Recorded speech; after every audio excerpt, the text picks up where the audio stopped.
Hello, topical folk, and welcome back to your favorite podcast where I will talk about anything and you are going to listen whether you like it or not. We're starting right at 7 o'clock on the dot. No late pat here.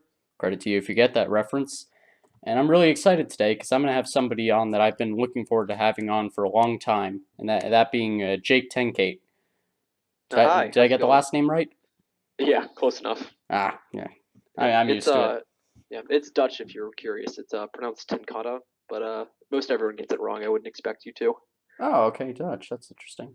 Huh. hmm All right, so just what I'm expecting for us to be talking about today, we're probably going to get into a lot of technology stuff because that's one of our shared classes this year. Get into our personal philosophies a little bit because you got to rationalize that monkey brain, and then talk a little sports, new media, and whatever else comes up.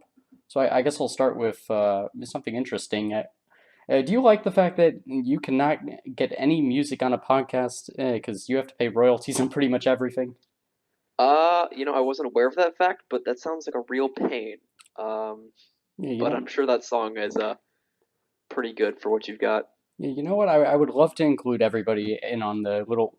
So this is a little behind the scenes secret, but with every guest that I have on, I for the first like minute and a half or so before I start the recording, I play them a little song to get them in the mood, weird them out, whatever, and then I can never play it because for some reason these music licenses they love to just take down everything, and I tried it with like one podcast, I got in trouble with iTunes, so have to take that down, obviously.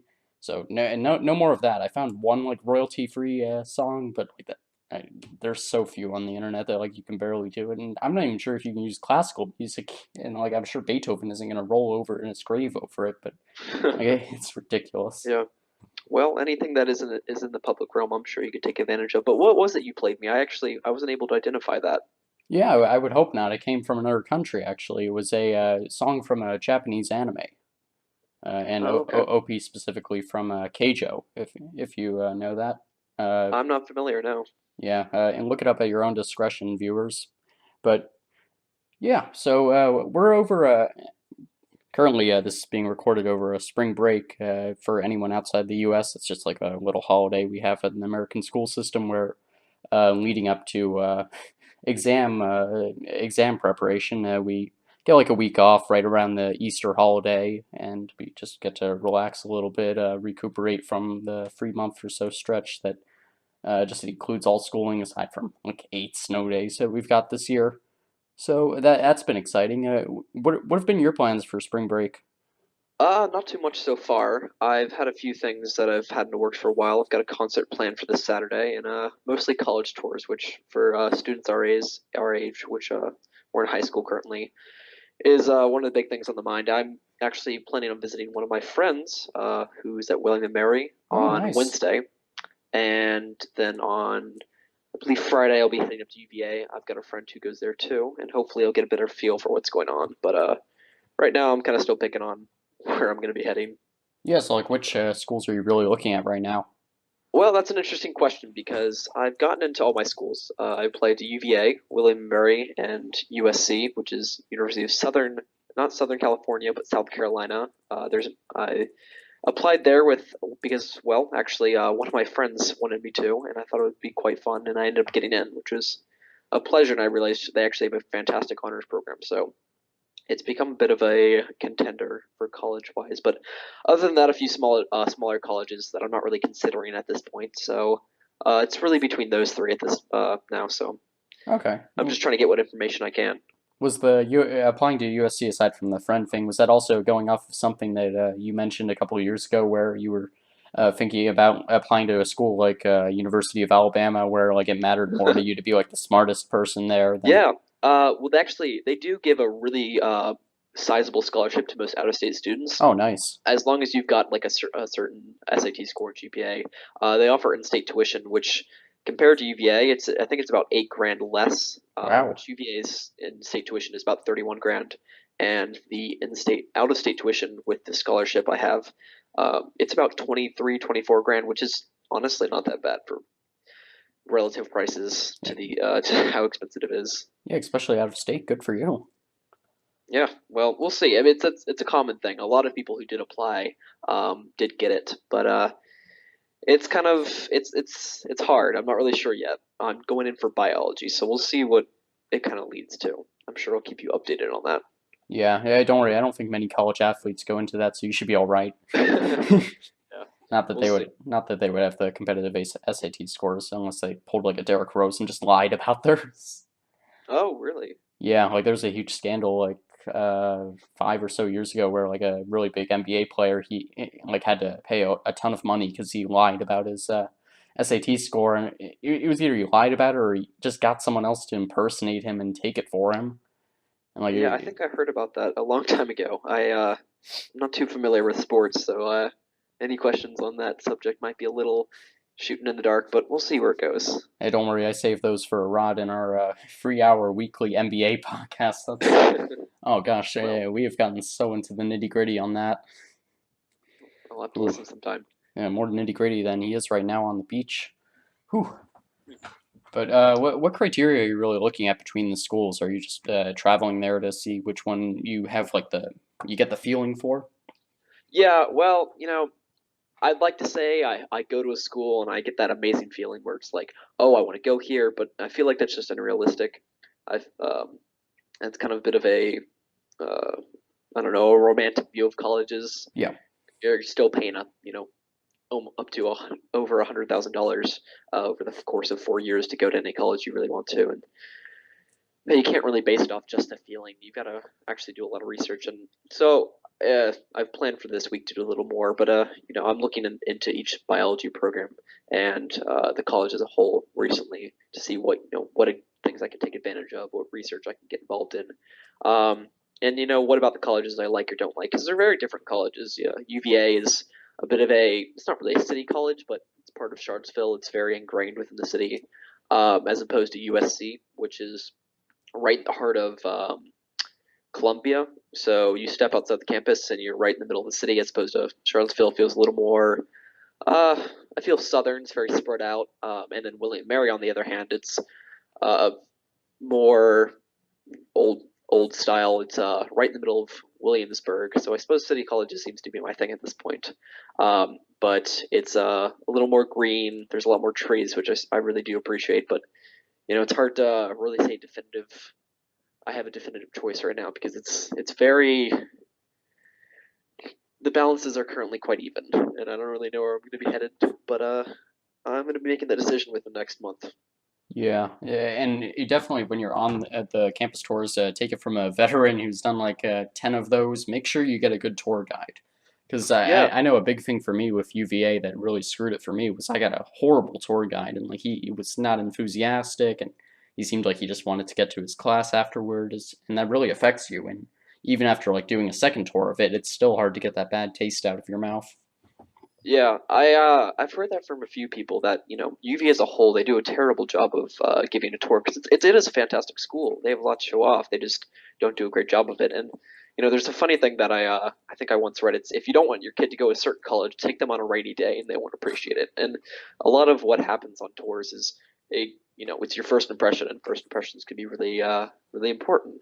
And UVA, although it's a fantastic school, it's I think like number two of the public schools in the U.S. It Yeah. just does not make it. It does not make a good first impression. So that's one of the main reasons I've tried not to base my opinion off of first looks and that feeling, and more off research and what I'll be gaining after 4 years and how uh, that degree will end up helping me in the future. Yeah, and that's a good guiding principle for life. I know from my relationship experience, you definitely shouldn't be basing things off first looks and whatever. But it's amazing growing up in Virginia. Like, it's definitely one of the big pluses that literally we have like two of the top five public universities in the entire country, and then like William and Mary's in like the top 10. Like that's Yeah, absurd. it is. I think UVA is number two and William Mary's number six or so. I couldn't tell you for certain, but there's some pretty good schools, and I wherever I go, I'm sure I'll be happy, and that's I think at the end, hopefully, what matters. But on the other side of that, hope I'll have a good degree no matter where I go. So we'll figure it out in the long run. Yeah, definitely. And one of the biggest things I liked from my William and Mary experience was my tour guide was actually a stand-up comedian at the college, and that Oh, was awesome because she was just telling jokes the entire time. and like she wasn't afraid to like rib on the college or something and be like, oh, we may not have Virginia Tech's food, but at least you're getting a good education, or like what, just whatever. But like Yeah. something you mentioned how rainy days are like really bad for tours, and like I would agree with that for most people. But I've always really enjoyed the rain a lot more than most. Like it's just a nice experience as long as it's not like a thunderstorm or like it's a just like a maelstrom and like you're going outside and like there's hail and like you're gonna get a concussion from it or something. It's nice to like just get wet from it or whatever. It's like especially when it's warm out. It's like taking a shower outside, except everyone's a part of it. Well, Yeah. that kind of Well, sounded bad, but you know. yeah. After working a few years as a lifeguard, I still haven't gotten used to getting wet outside. That's, I suppose, one of my peeves, but to each his own. Yeah, so lifeguarding, huh? What got you into that? Oh gosh. I suppose I'd have to blame the person who gave me a ride to school every day. Back in freshman year, I never really wanted to take the bus, and I had someone who lived in my neighborhood who went to the same school as me. So, just from talking and stuff, she gave me recommendations of where to work, and I ended up working as a lifeguard. And I've been doing that for 3 years now, and this will be the fourth. But yeah, I've been doing it for a while. It definitely it teaches you the rule of patience. It's Yes. quite boring at times, but you have to be diligent. Yeah, I've heard some horror stories from Yash and Kuba just over linear algebra on where like the supervisors that they've had and just like people slacking off and like those 3 hour shifts and just like, Yeah. oh, I didn't put on Yep. suntan lotion or just whatever, and like it sounds like such a ridiculous thing. Is the pay okay at least? It's not bad. I was the manager of my pool last summer, and I got paid $10 an hour, which is not bad. And I'm looking to get a promotion this summer. I've got something in the works, but um, that's not really certain yet. But I've actually worked with Kuba for that matter. He worked under me 2 years ago. I was a head guard, and he was a regular guard, and that was an interesting time. It's funny that you mentioned slacking off because he was probably subject to that a lot. Um, even if he did bring that up. Yeah. No, yeah, I mean, Uh, it seems like it's a pretty boring job, and I'm not gonna say I can't hold it against him, but but how did you manage to get yourself promoted to manager? That's actually pretty impressive. well, it's not completely uncommon for a lot of young people to be managers. Oh, okay. It's lifeguarding is typically a younger job. There aren't a lot of people above the age of 20 or so working it unless they're coming out of college. Um, but I suppose it was a mixture of so I first worked for Swim Metro for 2 years, and I worked at the Wood Lake pools. And as a whole, there it was all right, but with a mixture of poor patrons that are often quite rude and um, old pool systems. I think our pumps were about 20 years old. They're Oh, breaking down a lot. oh, And just a stressful management team because we not only did we have the pool management over us, we had the Wood Lake management team kind of looming, um, yelling at us for small things that weren't always all our fault. Um, a lot of times, what happened is we just got the shortest end of the stick no matter what happened, and so after my second year of lifeguarding, I got quite tired of it and ended up switching companies. And from that, I got the opportunity to manage a pool by myself, which surprisingly went very smoothly. It was a lot of fun. yeah. So like, what do you really do as a manager? Like, do you just coordinate like all the other lifeguards' responsibilities? Just about. It's the one thing that's nice about manager is you get a lot of, I guess, freedom. You're the one who's making the schedule. You're the one who's, I suppose, telling everyone what to do. But then again, there's also a lot of responsibility that comes with it. Everyone's looking to you to make sure everything gets done by the end of the day. So you're going to be delegating a lot of the tasks. Most of the pool duties, aside from staying on stand, it's checking chemicals, making sure the pumps are running, keeping water levels at a good level, making sure patrons are happy, cleaning. It's kind of just uh, you're not only looking after your guards, but you're looking over the pool as a whole. So you've got to make sure things are running smooth. And I Yeah. think probably the hardest part was scheduling, especially with teenagers being so forgetful and such. It ended up being a bit of a hassle, but as a whole, it wasn't too bad. I ended up only having two scheduling issues the entire summer, Oh wow. and yeah, that's the main reason I'm looking to get a promotion this summer, which in the works of discussing with my boss. But it's a good job if you're content with sitting in the sun for a long time, but you've got to be the one um, issue with that is you've got to be able to stay on task even if you're not doing anything, which sounds interesting. But there's a you've got to be good at doing nothing. So just you can't just sit there and stand and doze off. You've got to be able to sit and pay attention to the pool the entire time. Most times you just stay on stand for 2/3 of the hour, and then have break for another 20, just so you don't get sun poisoning or dehydrated, Yeah. which is more common than you'd expect. No, definitely. Like, just you don't see the lifeguards putting on suntan lotion that often, to be honest, like, especially considering how long they're out there. Yeah, that's true. I actually get quite tan, which you wouldn't expect from how pale I am during the winter, but I tan quite well, so I'm one of the lucky ones. Yeah, yeah, definitely. I was about to say, like, well, that's definitely one of the requirements for a promotion is not being too pasty. But yeah, like, what are you looking to get into, and like, is it something that you're going to continue in college? um, I'm not quite sure. I've definitely treated it as more of a high school job, but something I've taken seriously. So, as I said, I'm looking. I might be working as a supervisor this summer, and that would be the more of a step up than what I've previously done. And depending on the pay, it might end up being something I continue through my summers of college. But uh, moving to a new area, I'm sure it'll bring me new opportunities, and hopefully, as we'll get into later, I'm sure my interest in hopefully research, and maybe doing a little more science related things as opposed to something I would consider more of a high school job. Yeah, or more sociological things, I guess you would say. But that actually has a lot of parallels to the working experiences I've had, just being a soccer referee. Like, it's a lot of people think that it's a lot of paying attention and like you've got to be ready to make a call at a moment's notice. But especially when you're like an assistant referee and you're just on the sidelines throwing up a flag or something, it's just a lot of standing there, and especially for like 12-year-olds or something, it's just standing there and waiting for something to happen and seeing if anyone gets aggressively pushed over or if there's like an egregious foul or something.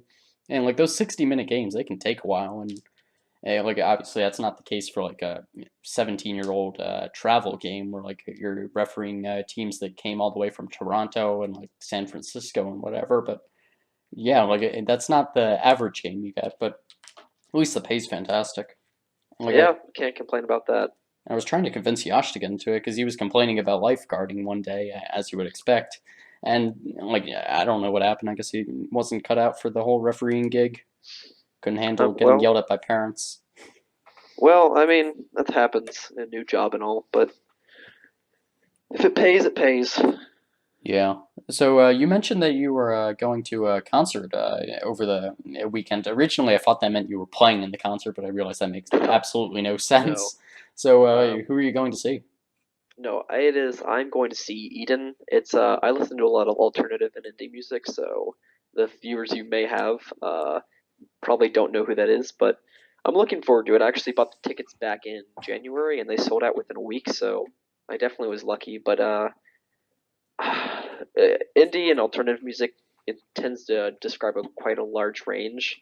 I think the term indie is not really understood. It's kind of seen as more of a script. It's not people think it's a description, but in reality, indie music describes music that is not made by a regular producer. It's from a record label that isn't as well known or is usually typically smaller. So indie music as a whole can describe a very large range of music. So when I kind of use that term a little loosely when describing music. So I listen to a lot of modern rock, alternative music, pop, folk. It ranges a lot, but I definitely say Eden as a whole falls into the more alternative pop, maybe even a little electronic, but that kind of the term electronic comes seems to bring with a lot of like the idea of house music and raves and such. But um, I think it's important to keep in mind with today's music and the very shifting the shifting like types of music there are. It can definitely encompass a lot of things, and I would highly suggest checking them out. It's EDEN if you're curious, but it's one of my favorite bands, and I've enjoyed them for a long time. Yeah, definitely. I'll put that down on my list. And that's actually fascinating about the indie thing because I never noticed that connection. And it's something that gamers always talk about, or like indie games, but I never realized that it meant the same thing for music. And yeah, Hmm. definitely, I can imagine how like indie music would just be a lot more unorthodox, and they feel free to take whatever risks they can, and that really parallels off of alternative, and obviously electronics is on the cusp, not the cusp, the cutting edge. So like it, obviously that's taken a lot of risks as well. So are you not? Are you just not into like conventional music at all, and like you like the? Uh, well, I'd have to say that very much probably pulls from my dad. When I was growing up, he definitely introduced me to a lot of artists like Nirvana, Red Hot Chili Peppers, Green Day, Coldplay. Um, he raised me on a lot of music like that, so I was always a bit of a fan of it. Um, and I find I think a lot of people would probably agree. I find a lot of the pop music to be really not very creative and Yeah. typically quite similar to a lot of the songs that are put out. So I was, as a whole, unimpressed with what I was hearing on the radio a lot of times. So I started discovering music for myself. I mostly use Spotify, but um, yeah, I've been listening to a lot of music for a long time, and I've managed to collect a lot of songs. I've got a good few thousand on my playlist. That's good. Make sure you export those at some point. I don't want you to get disappointed by like SoundCloud going down or something. Or like not SoundCloud, like Spotify. Spotify, yeah. Why Well, why did I hopefully say not. SoundCloud? I think that's a callback. But Uh, I think a lot of people agree with you, honestly, that pop music isn't taking any risks right now. And it's just all the same music, and it's just like the same record labels churning out the same song over and over with just a different singer. And yeah, it seems like that's a big part of why rap music is gaining such a big popularity. Like in a lot of ways, that's pretty similar to indie music, in that like you just have individual rappers, sometimes under record labels, but sometimes even not, and they're just releasing it online. And it seems like a lot of people are growing attached to that as well. And it's interesting that you don't hear as much them going to indie music and alternative as well. yeah, I definitely think when I say listen to indie music, it brings a bit of a stigma with it. It People think it's like, oh, it's very edgy, but a lot of times it doesn't have to be. A lot of it can sound quite poppy, but for me, it's got more of a creative edge than more than you'd expect with pop. And I think pop, as you're saying, it doesn't take very creative risks. It ends up being more political. It ends up being a lot more about the artist as a whole rather than just what they're making.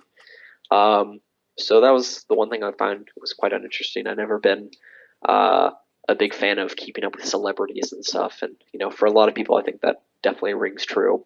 So for me, finding my own taste in music was a way of branching away from a lot of the common culture that comes with all the pop music.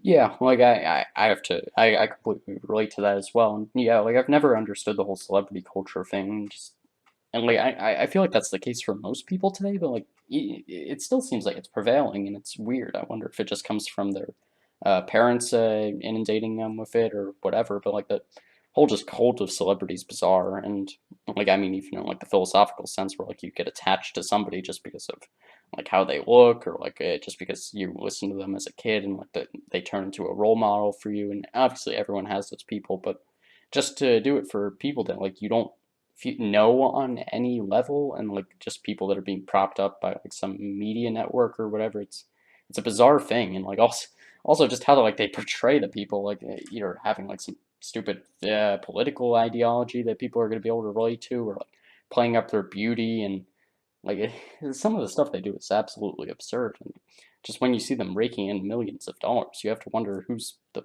person paying for the stuff.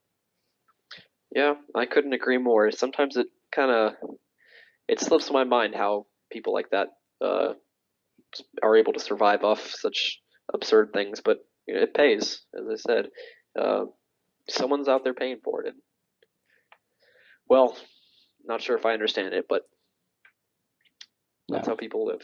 no, certainly. And I would love to talk to one of those people, honestly. But it's the same thing with like those people that just have the weird political ideologies that like they just either keep it to themselves, or like they aren't the kind of people that are just going out and about, or like they just look like normal people. And I was talking to someone about this actually, just where are all of these people with the negative ideologies or putting out all this bad rhetoric, or like where is the person who is like buying all the, I don't know, Kylie Jenner lipstick or whatever, and like it's bizarre that like they just get along so well in the world, and like they just lead a normal life aside from just doing this weird thing, and like we all have our weird thing, but when like you're propping up someone else to continue doing their weird thing so you can indulge in that weird thing, well, it's a weird thing. Yeah, no, I agree. It's interesting though that you brought up politics. 'Cause I believe there's a fact I read a while ago is that as a whole humans are quite drawn to negative media, um, and although it seems that it's quite depressing that all the news we see at all time, there's always seemed to be some political issue that's going on that is the focus of the states as a whole. But I think it's important to keep in mind that with all the strange things that are going on, there's always people that are doing good things, and not to focus on the bad all the time. Oh yeah, and if you liked whatever you read with the negative emotions being drawing people thing, then I would highly recommend CGP Gray's video on YouTube about thought germs and like the different values of appealing to different emotions, and how anger is like the most powerful emotion for getting stuff in your head, and how happiness is the weakest one, and you'll just forget it because it'll make you feel complacent, and your brain doesn't want to be complacent, and like it's a real shame that that's the case. And I think the negative media, as you were mentioning, that's a in large part why I just completely avoid the news. Like it's not even like I don't look at it, I just try and avoid it because I think it's just polluting your brain. And like I really value personally, people talk about being a critical thinker. Like I try to take it a step further, and I like to be an independent thinker where either someone is feeding me the facts and then I can judge it based on my own, or like There's a word for that. It's called a skeptic, and skepticism is actually a large ideology that I buy into, which is ironic because skepticism is the idea of not buying into everything you read. It's about questioning each and every thing that's given to you and forming your own ideas, but also being able to rebuke what you believe in if there's evidence that shows that what you think is false. yeah, that's a great point, and yeah, that's definitely something I follow, and it's so important to just make people prove themselves every day to you, and like as soon as you just start trusting that someone, based on their past actions, it's gonna be the same person, or like they've already earned your respect, or like whatever, it makes you complacent, but then you start to forget that like every 7 years, like you were just a completely new person in terms of your cells, and like something that CGP Grey, he's like somebody that I really look up to in his ideas, because every time I listen to like his podcast or like his videos, he just says something else that I agree with, and I'm like, wow, that was another good idea. Nice job, Mr. Gray. But just something he really talks about is that people, when someone asks you like, oh, what were you like 7 years ago, or oh, what did you want to be when you grew up? Like you're just a completely different person at that point, and like especially for us, where like we're going through a teenage phase. Obviously, we're at like the most rapid point of development in our lives. We're like even like a couple months ago, we're not really the same person, and it's especially weird just knowing people for like a couple years, and then either you thinking like, wow, you're not the same person that I used to know, in a bad way or even in a good way, like they've improved in some way. And it's a really interesting thing to like just to see how much you change, and I think it's so important for people to be self-critical of not only the things around them but also of themselves, and to like not cut themselves slack, or it just always being critically thinking, and I think that's a really important thing. Yeah, I definitely I think you'd very much agree that you would like it's a podcast that my dad actually introduced me to. It's called Skeptic's Guide to the Universe. It's actually quite popular, and I think it focuses typically on science, but it also delves into the ideas that you brought up. Always being a critical thinker and interpreting a lot of the facts that you're given. So I definitely like to promote that if I get since I have the chance to. It's always been kind of I wouldn't say a guiding light, but more of just a light in the dark to all the how good as a whole humanity can be for science and what we're able to accomplish. So yeah, just skepticism as a whole is, I think, probably one of the uh, ideologies that I very find myself following in such an interesting and complicated world today. Yeah, certainly, and especially in a world now where you don't have to follow the news, you don't have to follow these mainstream media outlets where it's just churning out a product to make money. You can follow today new media where it's all based on independent creators, where, and this goes back to what we were talking about with indie music, just these people who are working on their own to promote the specific thing that they want to promote. And if you do it correctly in a way where you're not just setting yourself up for a soundboard or a glass box or whatever, that's only going to hurt you more.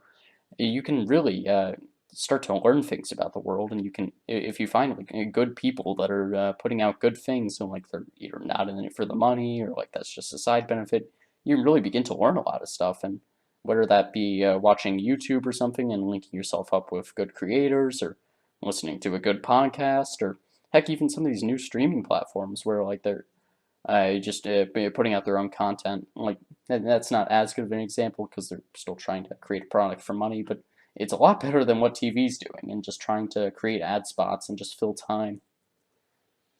Yeah, I've largely found myself kind of shying away from regular TV. There's only like one or two shows that are on like actual cable that I can that I follow, and even then I'm able to find them online. Yeah, So in recent years, it's been quite easy to kind of shy away from that, and that's the nice thing. But there's actually been a lot of predictors and things about platforms like Netflix and different sources like HBO Go and different things that seem to be following the trend that the networks have online, because Netflix has been trying to buy up a lot of the shows that are online, but the providers of those shows, such as like HBO, are, instead of selling the show to Netflix, they prefer to promote that on their own streaming service, and so it seems to be that the TV's channels that we were paying for previously have started to move into streaming services, and it's becoming the point where it's no longer one streaming service. You have to pay for multiple to get the shows that you want, which seems to delve right back into the old issue that we had, where we had to pay for hundreds and hundreds of channels that we didn't really want just to get the one show that we did. yeah, and that is unfortunate, but obviously you always have pirating options. Not that we condone it or do it often, but it's always there.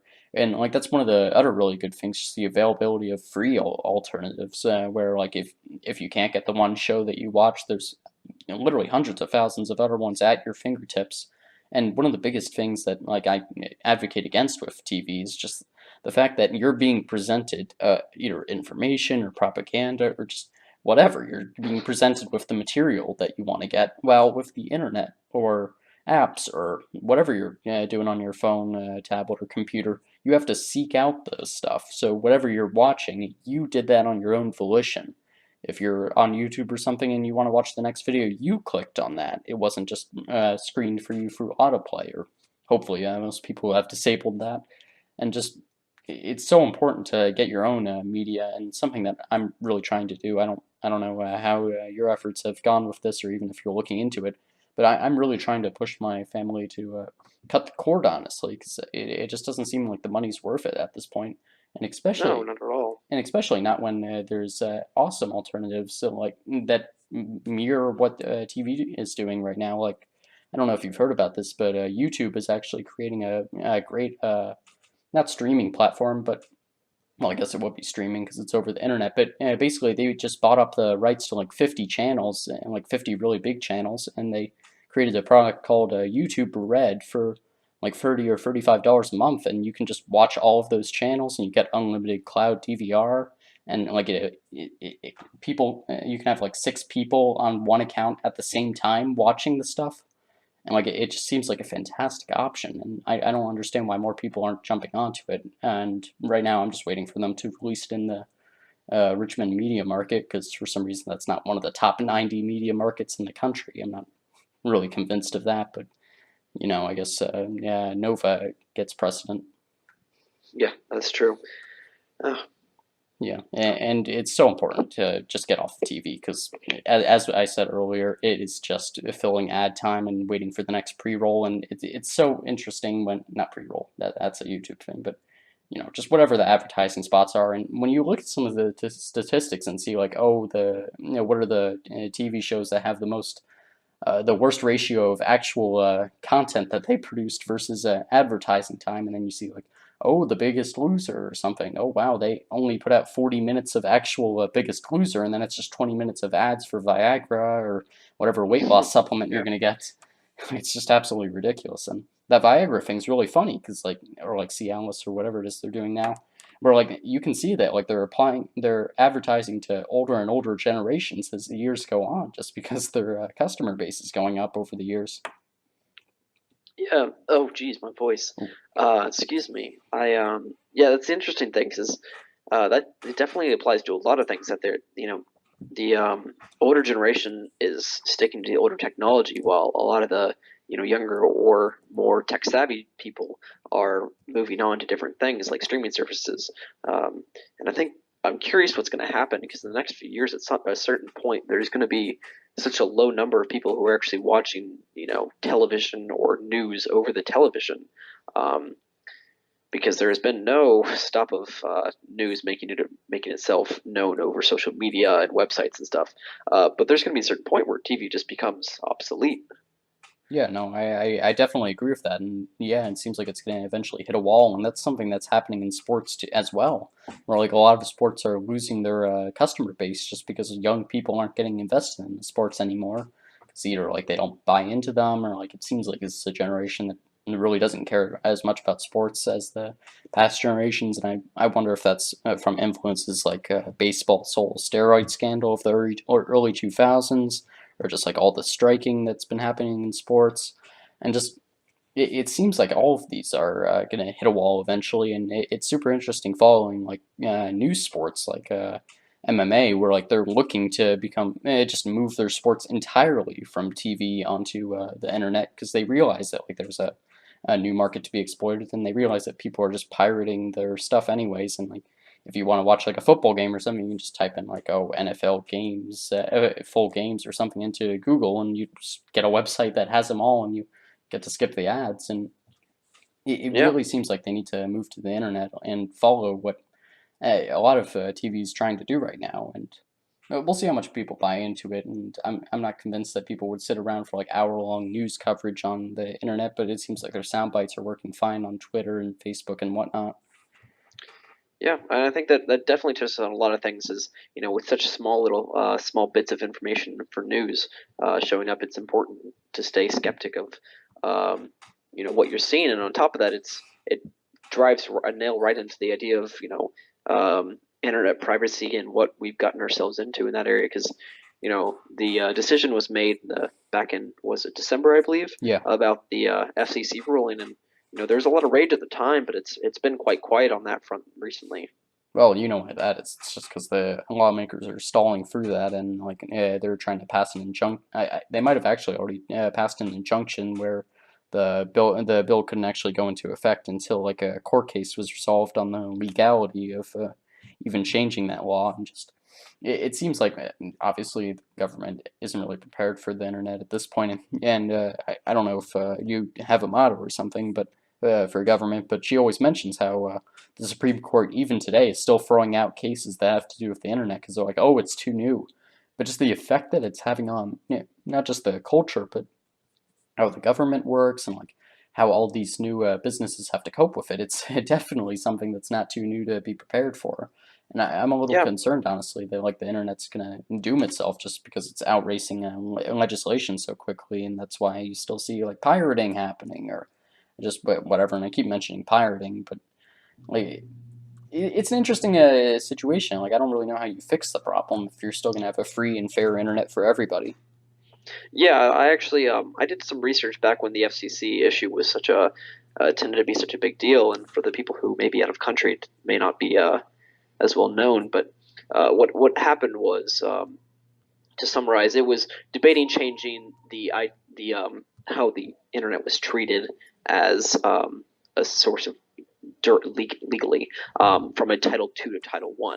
And the difference, if you'll give me a moment, uh, Yeah, just pull up that research paper. yeah, difference. Yeah, essentially it would be classified as it used to be classified as a utility like water or electricity or whatever instead of like a telecommunications device like telephones or TV, yeah, TV or whatever. Yeah, exactly. And a lot my opinion, to summarize it, was mostly to keep the internet as a common resource similar to water or gas. It's a lot of ways it's become a human right to be able to access the internet in these first world countries, and um, there's no way to move forward on the world without the internet. So, uh, you brought up a quite terrifying point that if we treat it poorly or we don't make laws to protect what we have, there's maybe some big negative impacts. But I think there's in no way feasibly there's going to be a world where we don't continue to use the internet as we do. Yeah, I think we absolutely have to at this point. It's just become something that everybody relies on, from doctors' offices. Like you always see those notices where they're saying, "Oh, we're uploading all our documents to online resource. Can you please sign off on it?" Or just everything at this point is completely relying on the internet. And what really fascinates me is we never talk about like who invented the internet or like just any of its early stages. It's just accepted as something that's here now and something that some people think we've always had. Yeah, and the interesting part is it's only been around for a few decades. So our parents, being high schoolers, grew up without it. And, Yeah. there's a very interesting divide between generations where it's just a part of our livelihood as opposed to, I think, for many adults, just seems to be something that is a they see as a tool, but not something that's necessary. And um, I think with such an aging generation, there's going to be um, it seems to be an issue now is a lot of adults aren't fully fluent with what the tools they need to know to be um, well functioning members of society with internet being such a really functional part of how we live.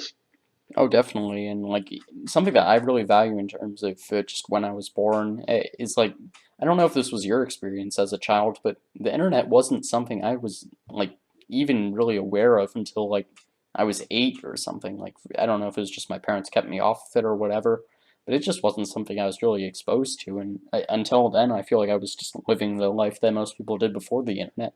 And that's something that I really value because I feel like it gives you perspective on the whole thing. And I can say, oh, this was like what my life was like before I knew about the internet. No, I remember when I used to read books and just whatever. And I think that's a really valuable thing. And perspective is so important. And obviously, just getting any perspective is good, but firsthand perspective especially is so valuable. And in instances like that, or like going to like a charity or something, or like going to a homeless shelter, or going to a school for like underprivileged kids, it's just so helpful to be able to appreciate what you have because of actual perspective and not just being told something. And I'm hoping that's not something that's lost on the younger generation through the internet. That like experiencing things of the world is also incredibly important alongside just hearing about them.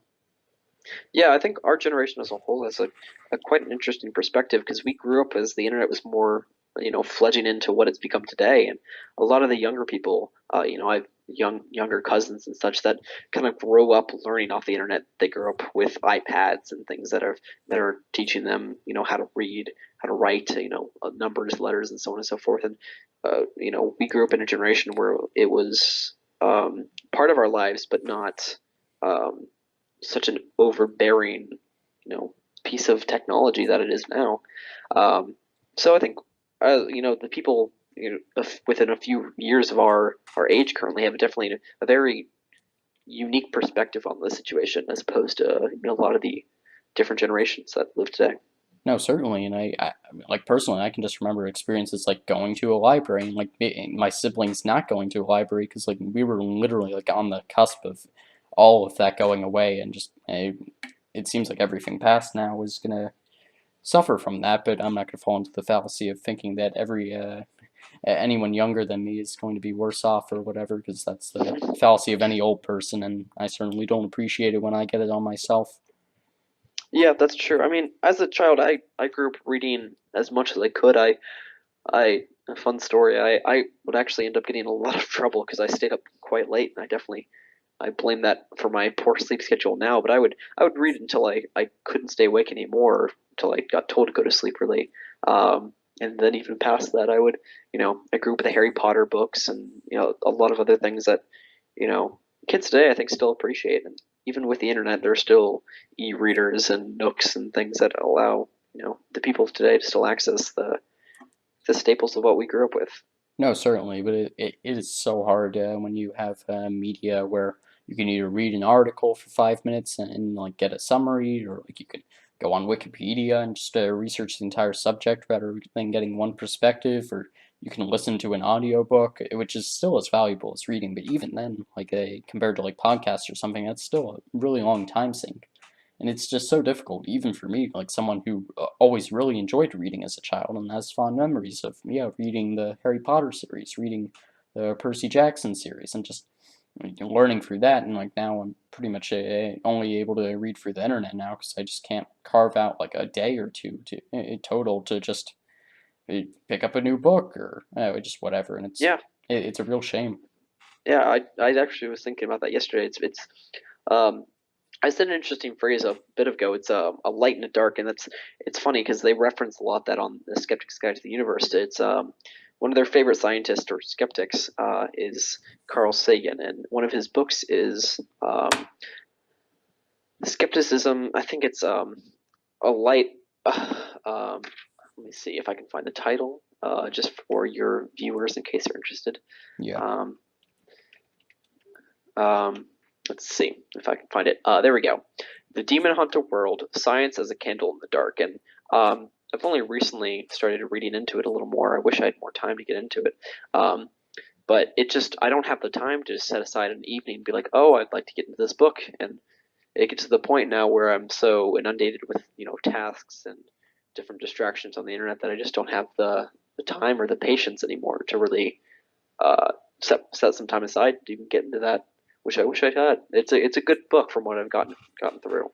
Yeah, and not that it's an excuse, but yes, we are in like the busiest time of our life, frankly. And hey, well, I frankly I'm crossing my fingers that that's true. I'm sure adulthood is going to be just as bad, but I'm hoping that college is going to be a little more, if not freeing, then just fewer obligations. Because yeah, like I'm used to the same thing where like you wake up at like 5 o'clock in the morning and then you get home at like 7 o'clock, and I mean it feels like you're going to work sometimes with just you head off to school and then you head off to work and then you get home and then you hope that you can go to sleep on time because everyone's recommending 8 hours and you're like, well, hang on a second, I'm only at home for 10 hours, so when exactly do you want me to do my homework or spend any time with friends?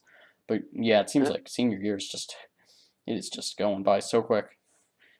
yeah, that's time flies, and there's good reason for it. And it's exhausting, but you got to find time for fun.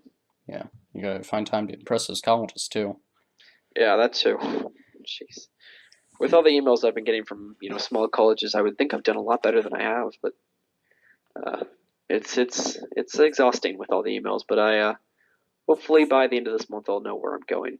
Yeah, so I know you mentioned that the big schools that you applied to, but I'm curious to see what small schools you applied to and like why you applied to them specifically. Well, I applied to one, which is Rhodes College. That's out in Tennessee. That one was actually, I think my dad recommended it to me. He actually works in as I guess an advertising agency, but more the analytics side. Um, and well, I mean, your dad, he actually works under your dad.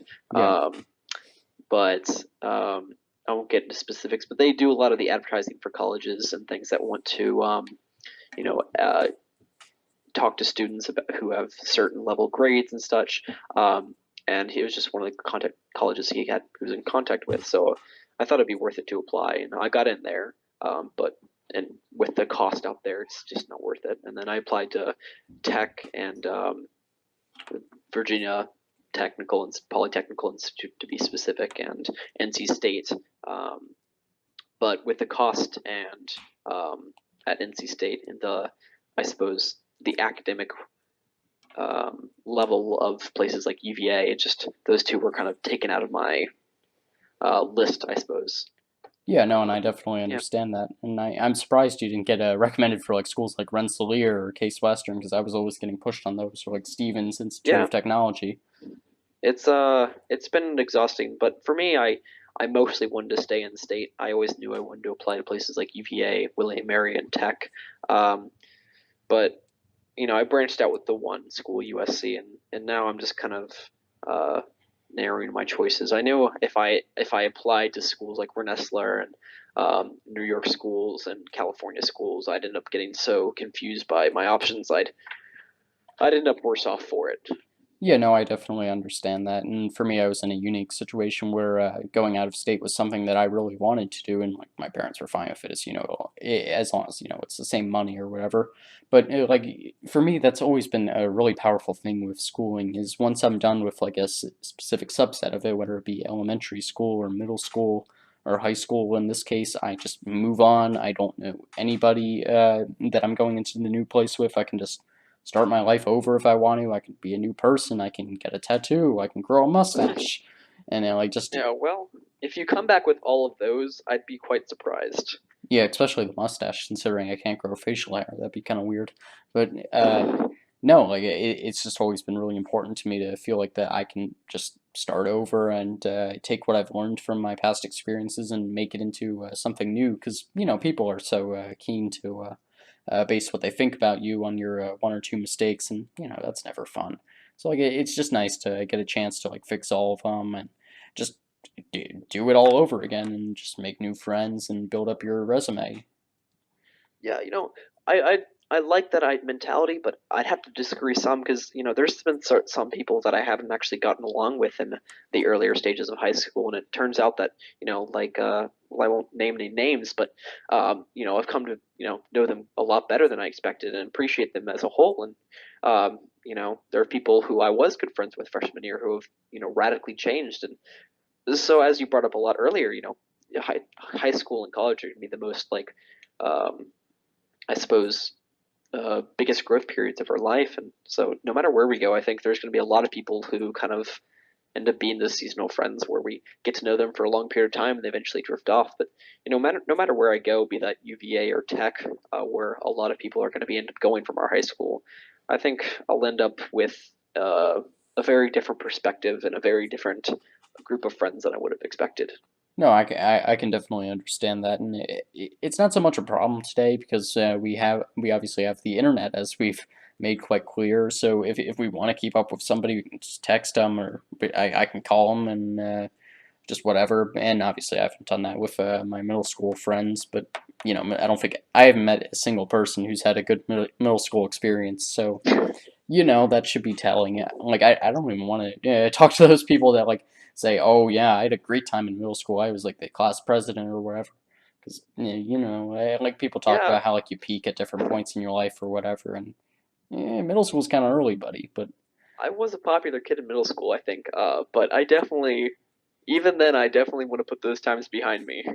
yeah, like it's just so much a transitionary period, and like your body's going through a lot of changes, and like everyone and nobody is like self confident, and just everybody's always trying to manipulate one another and get a leg up, and like nobody is secretive or about it to people's feelings not being hurt. And, like it's just not a fun experience, and I almost wonder if like it'd be smart to go back to a junior high thing where it's seventh, eighth, and ninth grade instead of sixth, seventh, and eighth, just so like everyone's a little more mature with it. Yeah, you get a little more freedom to reinvent yourself. Yeah, definitely. So yeah, Um, yeah, all right. that's how I feel about middle school. So yeah, not fun. But I don't think you told me though. Where are you going to college? yeah, Have you decided a definitive choice? nothing definitive. Obviously, I'm not going to be definitive until May 1st. But right now, I've put a deposit down for Case Western Reserve in Cleveland, and that's a school I was really happy with. Honestly, I ended up applying to 16 schools, so options very open. I did like 5 in states and then like 11 out of state because I was pretty sure I was going out of state. But yeah, like I toured Case Western twice, and originally I was concerned because my dad said it was in Cleveland, and I thought he meant in Cleveland, like Georgia Tech is in Atlanta, and you will trip over a homeless person if you're not looking which way you're going. But no, like it was fine. Like it was like 5 miles outside of downtown Cleveland, and ultimately, I like the fact that like it's close to Cleveland because if I want to go see a sports game or something, I can just hop on the metro and that's amazingly free, and like I can just go there and have a good time or whatever, and like I get a fantastic education. And it's really cool going to a tech school that like it really takes pride in the fact that it stands out in its liberal arts education. And like if I want a minor in history or something, I can feel good about getting a minor in history and spurning a school like Wake Forest for it. And like it's just I really feel like it's a school that sets you up for things. Because one of the biggest things I was hearing from a lot of the colleges that I was applying to was like co-op opportunities, and just like the value of spending like a semester working for a school for not school a workplace, and like getting like a job with GE or something, and just like getting your resume and for them like already having experience with the company where you're not just like getting an internship or something where like you're just handing the guy coffee and being like, yes, Mr. Jones, I'll be sure to get you those papers at 5. Like you're actually doing work and like you're doing something for the company and you're learning workplace skills. And especially today when like that's not, well, not today because that's always been the case, but there's a lot of perceptions out there that like millennials aren't ready for like the workplace and like they're too immature or whatever, and just getting your foot in the door and like showing them like all the skills that you have and like that your resume checks out, and like, oh wow, he really does know what he's doing. This it seems like a good person to hire. And more than anything, companies are just looking to hire the known commodity, and when you've already worked for them for like 3 or 4 months over the summer or something, then that seems like a viable person. And like just co-ops, and they it seems like they work a lot better than internships in that sense. And a lot of the schools I was looking at only offer them for engineering, but one of the big things about Case Western is they offer it for more than just engineering. Like they'll offer it for like the math department, and like you can get like a research position at a company. And obviously, you're not going to be like the head researcher or something, but you can help the guy, and like that's a really big thing. It's something I definitely wanted to follow up on from Derry. Yeah, well, that's definitely interesting. I think that's one of the main reasons I kind of was looking to get a job where I can progress, and I didn't expect lifeguarding to be such, but like I've been able to make an impression on my boss and stuff, and definitely looking forward to using him as I guess, a recommendation letter in the future. Show that I've got some work experience and I was able to progress, and hopefully that'll reflect. Even if lifeguarding is a bit of a high school job, it'll show that I've got an ability to not just be what people expect of millennials to as a someone not ready for the workforce, and someone who's willing to stick their foot out and hopefully get their foot in the right door. Oh, definitely, and like that's something that I always try and tell my friends, like when they're asking, like, "Oh, are the colleges going to like this or something?" Is that nobody cares if you just participated in something for 4 years, like, "Oh, I was a member of SNHS for 4 years or something." Nobody cares about that. What colleges care about is, and like what the world cares about, frankly, is that you progressed within your thing and like you were improving throughout the time, and then like you were showing the fact that like you used the experience and you moved up with it. Because like nobody Hmm. wants someone that's just a cog. They want someone that's going to really be bringing something to their company and that's going to give them a leg up on the competition. So like they want to see students that were presidents of their club, or like they went from like a member to like, I don't know, secretary or something to vice president, and like just not being the member that like just shows up once a week or like doesn't even show up sometimes, and they just get the whatever like the sashes on graduation and they smile with the camera. Like that's not impressive to people. Like that's just doing the lowest common denominator, and I don't understand how colleges even value that at some point. Oh yeah, I mean, there's definitely something to be said about just doing the bare minimum, but in this day and age, you kind of got to fight for yourself, especially with college being such something expected out of students. You really got to push to make yourself stand out. Yeah, and that is a weird thing that it's so expected today. Because I know that was. Did you have Mr. Henry for history? I did, Okay, yes. then yeah, you certainly got plenty of talks from him on his aerospace friend who didn't go to college and he gets like a 6-figure salary or whatever, and like he gets to go home Yeah. for Thanksgiving or I don't know, whatever the stories were that he would give. And just yeah, like the fact that you don't really need to go to college, and like at least for me, it's almost like just getting a check mark. Like I don't even really have a good reason aside from the fact that I kind of want to go into research. But heck, the average college student changes their major like 2 times and their minor Yeah. like 3 or 4 times. So I don't have a clue what I'm doing. No, neither do I. And that's, I think, one of the main reasons that I think I want to go to college is just the fact that I'm not really sure, and I want to find that out. Yeah, definitely. Okay, I think that pretty much exhausts that, if I'm to be honest. You're Uh, fine. Let's continue. yeah, so I know you used to do rock climbing a lot, and I didn't get a chance yesterday to talk about that at all with Samson. So, how would you describe rock climbing to someone who has never rock climbed? Um, For me, I always described it as going to the gym without hating it. I think a lot of people really don't enjoy the process of, going to the gym just to lift weights in certain directions in certain ways for about an hour and a half or so. And so I think like rock climbing for me definitely got around that. It definitely made me enjoy exercising more than I would have expected. Um, in rock climbing, a lot of as a kid, you'd go into the rock climbing wall and you'd grab every rock you see. But in a lot of ways, it ends up being a puzzle that you have to solve. I do a lot of. There's two types of rock climbing. Well, I suppose three if you're really divided. There is bouldering, which is more at the low. I suppose you typically do it on about 8 to 10 foot wall, on a more shorter style route, and then excuse me, you'll have more wall climbing, which between wall climbing there's just base climbing, and there would be, geez, and then there's more. Well, there's a lot of types actually. There's face climbing. There's more. Geez, I can't think of the word.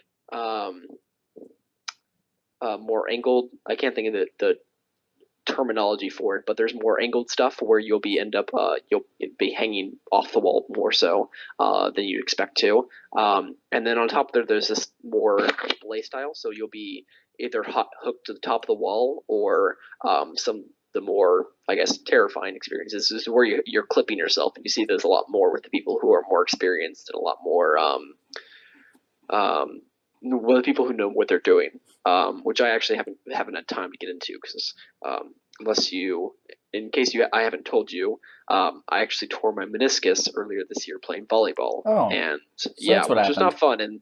And then actually about this time last year, I dislocated my elbow, so I haven't really had too much I time in the remember that past year. one. But yeah, that one was not too fun. But I've recovered, and I'm starting to get back into it, which is wonderful because it's been too long. But it's very much no matter what type of rock climbing you're doing, it's not just there's a certain point where it stops becoming about strength and you're just holding onto the rock but it becomes about a puzzle of how to hold yourself to the wall and where to balance your body off a certain rock.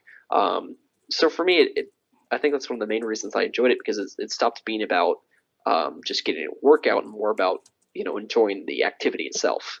An interesting thing I forget who said this, but you know, it said that you should have three types of hobbies: one that makes you money, one that keeps you in shape, and one that keeps you creative. And I think rock climbing Hmm. for me takes two of those. It keeps you in shape because it's very physically active, and it's also keeps me creative because it forces me to think outside the box about how I would um, attack a problem or how I would use my body to um, get around a certain obstacle in the way, be that rock climbing or some other thing in my life. And for me, I think that's one of the main reasons I enjoyed it so much is because it gives me an opportunity to not do something that's not just sitting behind a desk all day.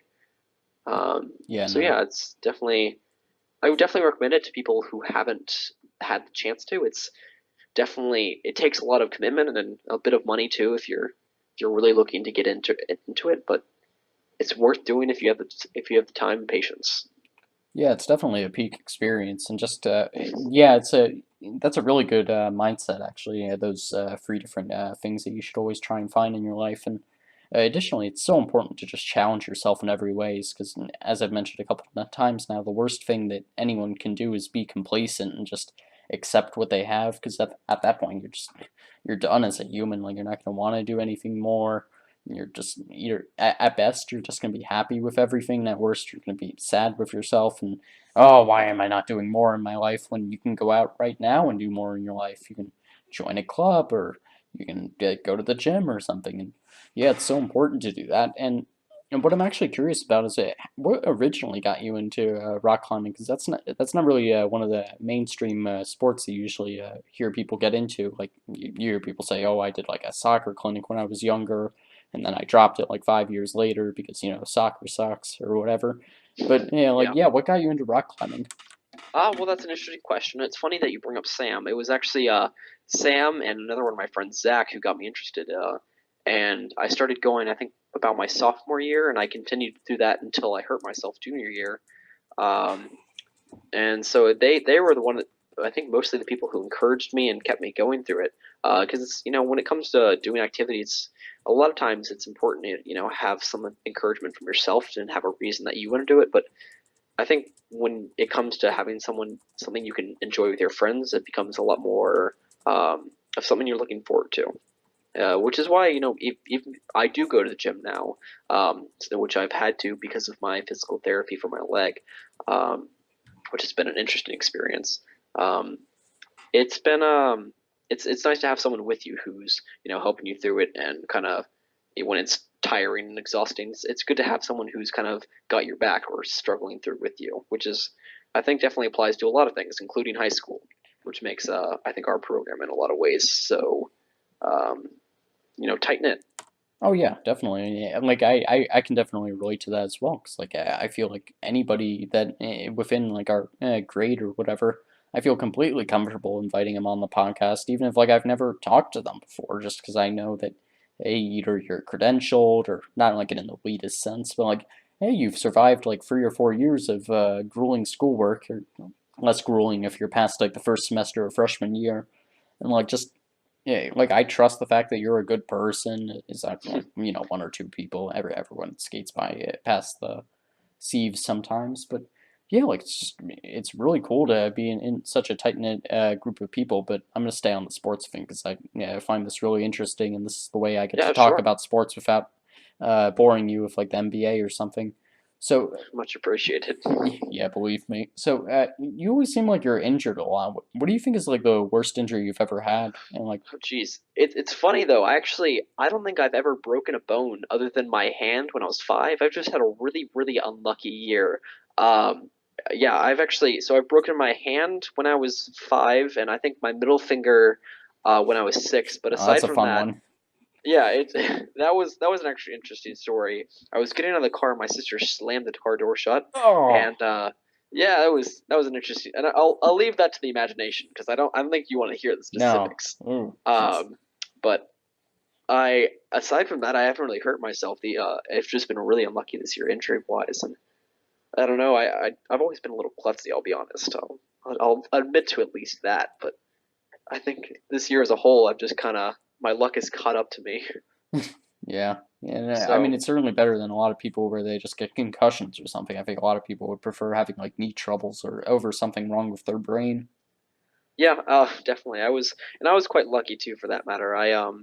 My meniscus tore. It's called a bucket handle meniscus tear, and Oh yeah. so there's a specific area where the meniscus is it can tear. So it's about I believe the upper three quarters is the perfect spot because it gets a certain amount of blood flow where it's not going to cause a lot of trauma, but it's also able to heal correctly, and so um, I was able to get most of my meniscus repaired and put back together. So I've been able to run and get back into the swing of things of exercising without too much issue, but um, it could have been a lot worse, and I'm quite grateful that I was able to get back on my feet so quickly because it's only been a few months since I've gotten out of physical therapy.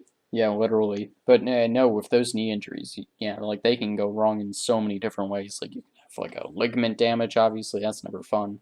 But like at this Yeah, point, that's one of the best things you can get. You can get like a knee dislocation.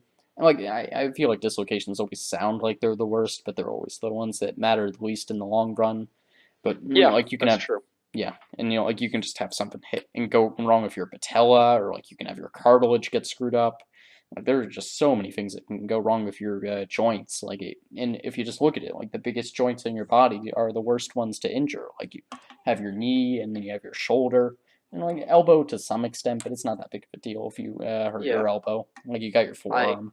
yeah, exactly. I that was I think dislocating can be one of, and tearing your meniscus can be one of the more painful Yes. experiences that you had. But they put me under some fun drugs, and I was able to come out the other side and do a little bit of physical therapy, a lot less. I think I only did 2 sessions as compared to like the closer to 20 that I've been doing this year for my knee, and I came out the other side better for it. Yeah, and hey, you didn't even get addicted to opium, so that's good. Yeah, lucky me. Unless you're I keeping was something from me. no, thankfully not. I was quite diligent about not using too much of the what they gave me. Yeah, yeah, that's good. I didn't want you moving to Florida just like everyone else, but yeah, it's so important. You mentioned with the physical therapy, having someone with you at the gym, helping you along, and it's so important when you're working out to make it fun. And one of the easiest ways to like keep yourself committed to like going to the gym or just always focused on really maintaining peak performance is having someone with you there. And like that was definitely something that I found out from my experience doing 2 years of online health and PE is just it becomes such a long slog if you have to go into the gym like it because like I usually did it over summer, so like it would just be every other day going into the gym for like 3 hours and just going on the stair stepper and like just killing myself and just having no one to talk to and just being all alone in my pain and misery. It doesn't make it doesn't make working out very fun, and like that's certainly not a No, good experience to set up for the rest of your life. But I think it's a lot more helpful to have like a friend going with you, especially for those if you're doing like a class at the gym or something. Like those aren't necessarily fun, but it's a lot more fun to have someone there with you, especially if you're like me and you find yourself in a chair yoga class that's meant for people that have trouble standing up. yeah, And well, I like mean, I'm sure that's an interesting experience if you haven't told that story. yeah, like there's actually I have a good joke to do with that where I don't even remember if this is true at this point or if I just made up the memory and now it's a memory in my head because that's a weird thing, your imagination just creates memories for yourself or like Yeah, you have a that's dream that's about true. something. But yeah, like I have this memory of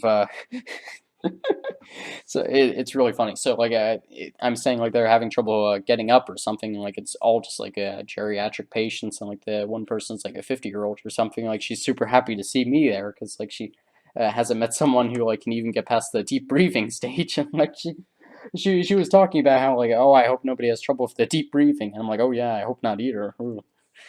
Because like that's never fun. Yeah, no, obviously not. Gee, well, that's I might have to end up taking some class there at the gym sometime. That sounds like a great idea. Yeah, and like especially those I don't know if you've heard of these, but like body pump classes where like you're just doing Hmm. a different kind of workout for like every muscle, and like it makes it worth. It's a lot better than just doing like I don't know like squats or like doing a bunch of bench presses or something. Like you're really pushing yourself, like doing it in time to do the music, and like you've got like an instructor in front of you, and you can't just doze off or something because the 30 other people in the class are going to be looking at you and like yeah it really pushes you hard and like it's not about free weights but like it's just like you have like one bar and like you're Hmm. just transitioning between different exercises and like you're doing it for like a half an hour only you're not doing it for like just forever and like you get like a Yeah. full body workout and it's really good. Huh. Well, I might have to try that sometime. Give me a more motivation to go out and get to the gym. Yeah. But for me, like I've never been crazy about the gym honestly, because I don't really think there's a good need for it. I think the gym is made for the kinds of people that can't find that need to like be out of their house or something to actually get and go work out and like they if they're at their house, obviously you feel like you have an obligation to get work done or whatever. But I feel like it's so much more useful to just work out at home and like for me at least, I feel like there's an equilibrium where you can either spend more time putting in less energy to get the same work out of an actual workout, or you can put in a lot more energy in a lot shorter of a time, and you can get like incredible benefits out of it. Like for me at least, and like this is part of the problem with actually putting in this much energy into it, but I for like a week or two, I had this workout routine that I would do for like 6 minutes every day, where I would just like go all in and like I just put everything I had into it, and like it would just kill me afterwards. If for anyone who's curious, it would just be like just 90 seconds of sorry that's not what it is. It's 90 second 90-second sets, but it would be 30 seconds of just as fast as you can mountain climbers, and then you would switch to a 30-second plank so you could breathe a little bit, and then 30 seconds of sit-ups or crunches or whatever you'd want. And I would repeat that 4 times and just no breaks, and you just go as hard as you can for those 6 minutes, and then you were done for the rest of the day. Yeah, I mean, I think it's definitely a little biased since we're teenagers. It Yeah. definitely doesn't help that we are, our bodies keep us in such good shape. But I'd have to disagree at a few points. It's important, the way you do it is fantastic. It's important to make sure you stay active each day. But for me, having time set aside where it's like, this is where I'm going to spend time, focusing on myself physically and mental, making sure I stay healthy. It's a good routine to set to make sure, like it becomes part of your daily life where you're, even throughout your 30s or 40s where, metabolism starts slowing down and such. You've got that routine to where you have time to, you know, put some put a little work into yourself and make sure that you're staying healthy as a whole. Yeah, You no, and know? I think it just comes down to a difference in like the kinds of people that I am versus either most people or just you.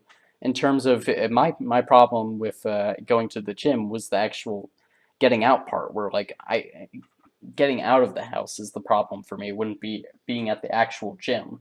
So like that was the thing in my way, and I trust myself knowing that like I can create systems around the house where like, oh, I'll spend like 5 minutes doing this or whatever, or oh, I'll create like a streak of days that I'll do this on, and like trust that I can do something. But like for a lot of people, that's not something that they really know. And like as I said earlier, like if you're at the house, you're either like helping out the wife or something, or like you're doing some work from home, or heck, you're just at work, and it's a lot more helpful to have an actual change of scenery. And like that's just not something that I benefit from as much, being someone who doesn't go out to hang out with friends or something, just because that's going out is like the big leap there, not the actual action of the thing. Yeah, I get that. That makes sense. Yeah. So yeah, I mean, for me, I definitely having going out sets the routine for me. But that's just difference between what I like and what you like, and as long as you're staying out and getting active, it's definitely whatever works for you. Yeah, and as I mentioned earlier, like the whole intensity of the workout that ended up being the problem for me after, and like the additional problem was like I got the proof of concept that I wanted after like 2 weeks. I was like, wow, I'm in really good shape. I guess it worked. Okay, I can do that when I actually want to be in shape.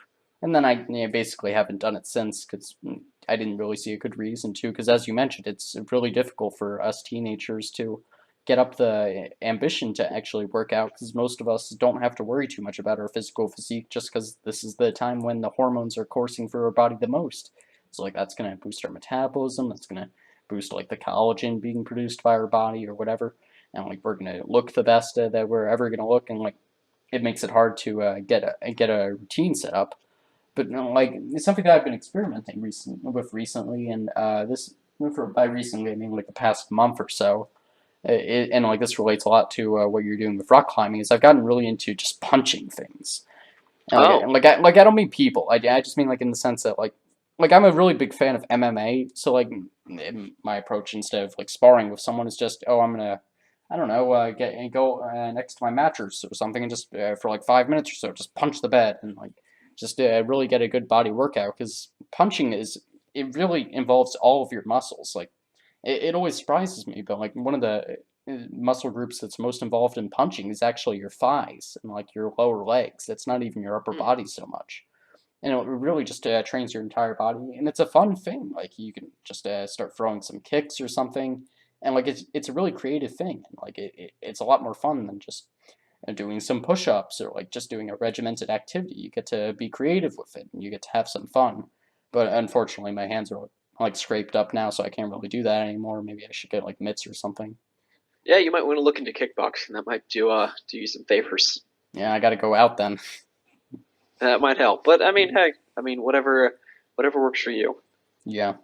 And a lot of it just has to do with the fact that I'm a big fan of watching MMA, and like one of the big things that I'm really seeing right now, and like this goes along with rock climbing being made an Olympic sport actually, is it seems like there's a big movement in sports away from traditional games where like they're defined by like following a rule set and like scoring points or whatever, to like just doing human activities like climbing a rock, or like being a survivalist, or just beating someone up. Like it's moving away from just like these created games, and it's moving more towards just things that are creative in a sense, but they're also very just human actions. Like it's not running Yeah, down the field with a pigskin or whatever. exactly. Yeah, which I think I definitely appreciate. It's definitely something I've always enjoyed. You know, doing the physical activity rather than watching, sports and stuff. So for me, it's always very appealing being able to go out and do the activity like running or um, rock climbing rather than football, where it's the whole intention is a very intricate set of rules that for scoring points. Yeah, and like at some points, the rule set is more of a fixation than the actual game that's going on. But yeah, like running is another great example where that's a really human thing, and just getting outside and taking a jog or something is amazing. And like a lot of people don't like that because they never really get over the hurdle of just, oh, my feet hurt, or oh, it takes too long. But just going for like a jog or something, or like really pushing yourself is a really fun thing. Like you'll be surprised, but like how far you can actually go, because you're like, oh, I'm dying after like the first half mile, but then like you're like 3 more miles in, and you're like, wow, I'm actually feeling okay here. This feels really good. Yeah, yeah, that's a running high. I never was a big fan of running, but I uh, I try to get exercise in where I can. Yeah, and like that's my problem too. It's just I'm always fighting time because I'm always trying to be more and more efficient, and that's my problem with the gym. Like I don't want to sink 2 hours into workout, and that's why I'm always trying to do these really short bursts of activity. But it's debatable if that's better than doing a longer one over time, but I think that the work equation, or like the integral or whatever you want to call it, it evens out for the most part. But do you Yeah. think something like rock climbing should have been made an Olympic sport? And like, do you think it makes sense for something like the Olympics? I mean, it definitely could. There are a lot of competitive forms of rock climbing that are, I suppose prevalent today, but it doesn't have a large enough following, I think, to really become a sport yet.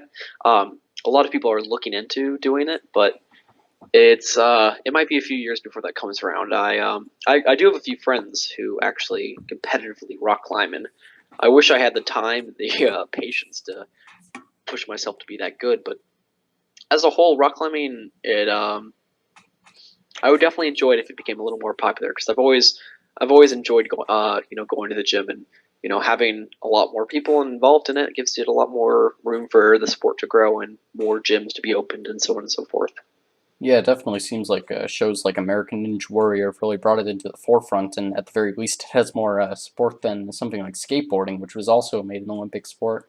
So yeah, like that's definitely the case. But what kind of rock climbing do you think they'd be best off bringing into it? Something like bouldering? Well, yeah, yeah. The interesting thing, they usually typically do bouldering when it comes to Olympic rock climbing. Um, a lot of times when they do bouldering and stuff, it ends up being a lot higher than you'd expect because with regular bouldering, those the routes will be about 8 to 10 feet high. They may span across the side of a rock in a few feet in each direction, but as a whole, they'll be a lot shorter. But they have set up a few competitive courses at Peak Experiences, the rock climbing gym that's near us, where those things actually will span about 20 feet high. And the mats are about, well, I'd probably say about 4 or 5 feet high, to where if you're falling off, you'll be all right. But it's quite a long fall. Yeah, definitely. Like they're all freehand. Like you just gotta go for it as fast as you can. Well, yeah. It it's typically on like a basis of who does it how fast and how many routes they complete in a certain period of time. Um, I don't think I'd be the person to ask. I haven't been able to spend as much time as I'd like at the rock climbing gym, but it's definitely something that's interesting to watch because they have a lot of things like River Rock, for example. If you know anything about that, they have a rock climbing competition there, and it's a lot of fun to watch because people definitely spend a lot of time getting themselves in shape and preparing for the routes that they're given.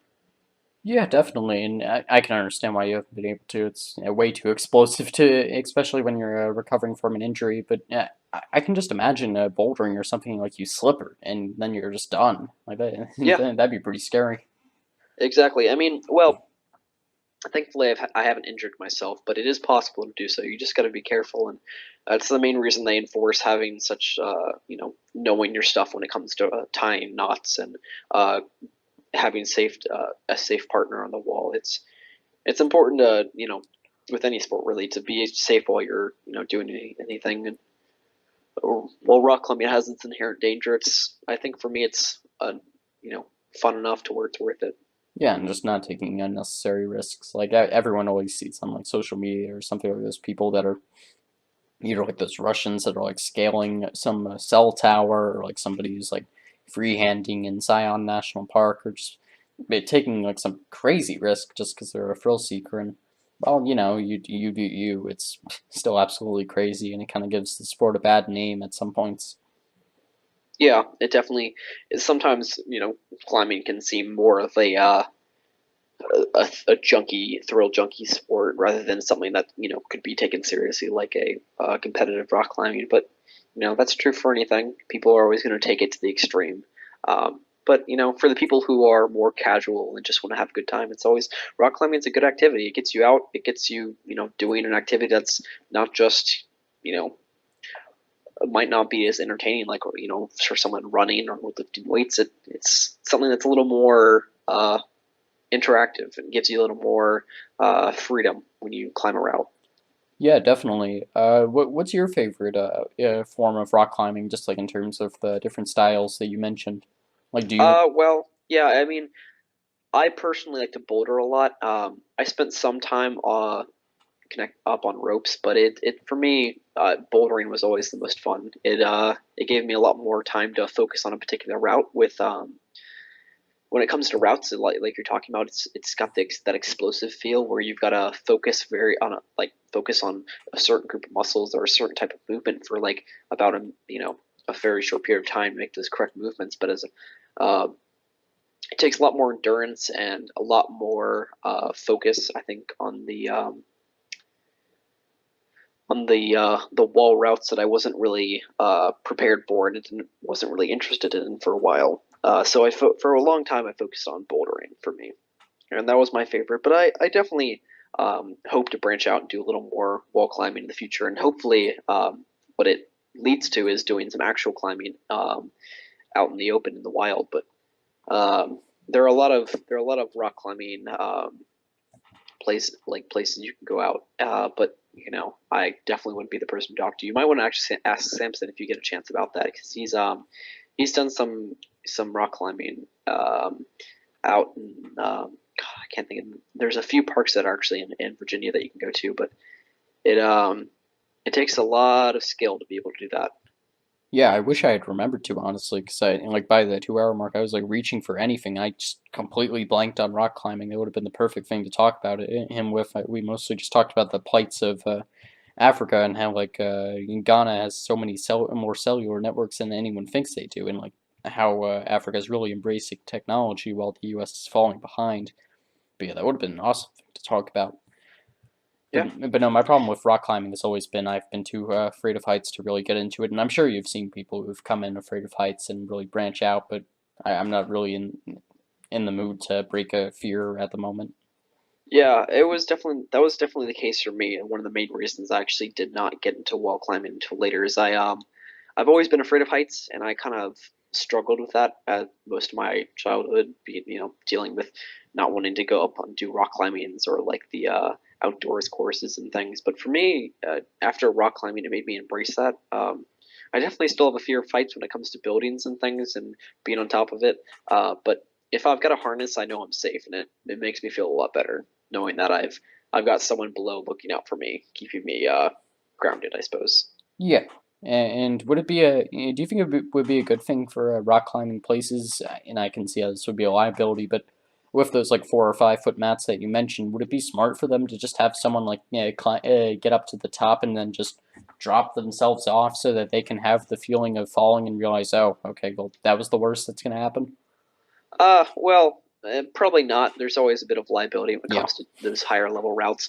Um, Typically, that's quite uncommon. They only really do those for the competition routes that go a lot higher than the regular bouldering.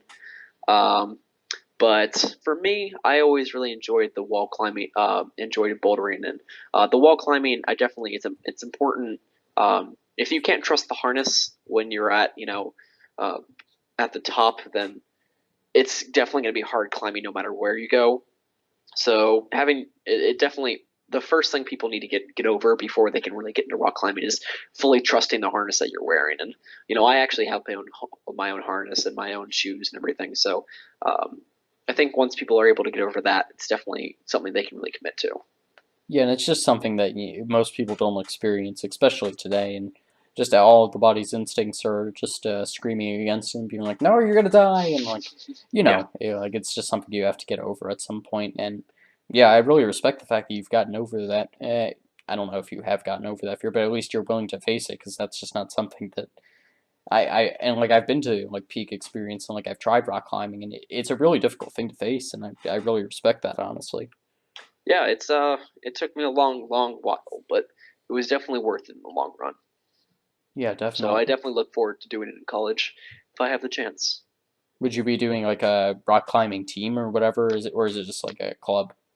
Well, it probably depends on where I go. There is actually a rock climbing wall at the University of South Carolina gym, which if I go there, I definitely be look forward to getting on. But um, I'm not sure. There's a lot. I definitely have to look into it because there's a lot of clubs and outdoors clubs that I can definitely get involved in, and maybe look up if there's any local gyms in Charlottesville or Williamsburg. But it just depends on what the college has to offer.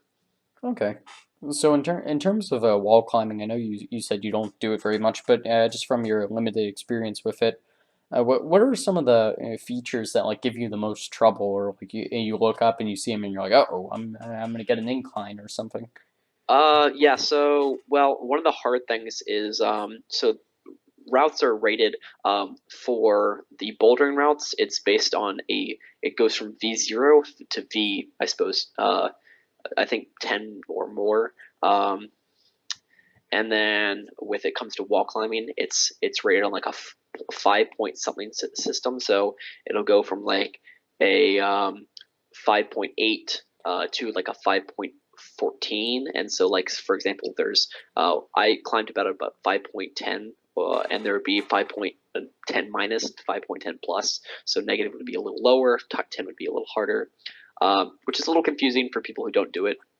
Um, but the higher the number, it typically gets a little harder. But for me, the routes that tend to be a little more challenging, other than what they're like Yeah, what they're written ranked, to be. there tend to be the overhang ones, which are the ones that lean backwards. Because a lot of times you've got gravity working against you, and you can't typically get there are a lot of situations with the more face wall climbing, which is where it's you've got a vertical wall where you can maybe balance, although it might be uncomfortable. You can balance on a rock for a little while, take a break. When it comes to overhang climbing, you've got a lot less time to kind of give yourself a break. Um, You so just you've got to be a lot more diligent. I think that's one of the main reasons, aside from my fear of heights, that kept me from getting really into it. Is my endurance isn't as good as a lot I wish it had been, and it takes a lot of endurance. Is one of the things you really have to work at to improve.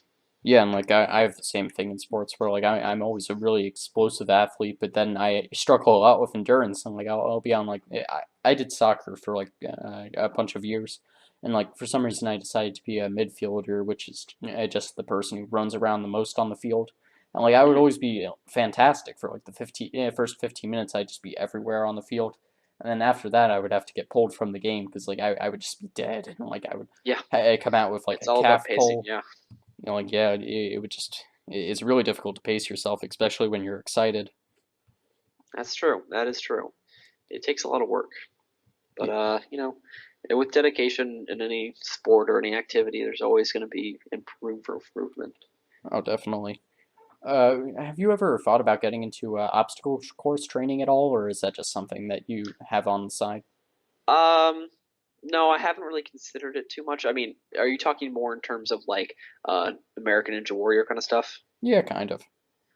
Well, I mean, I've always looked at it and thought that'd be fun to do, but I haven't really considered it as an actual option. I think the closest thing I've done is there's a race called the Rugged Maniac. It's a five about I think maybe a 5K. There's other versions you can do that are a little longer, but it has a bunch of obstacles and things like swinging across rings.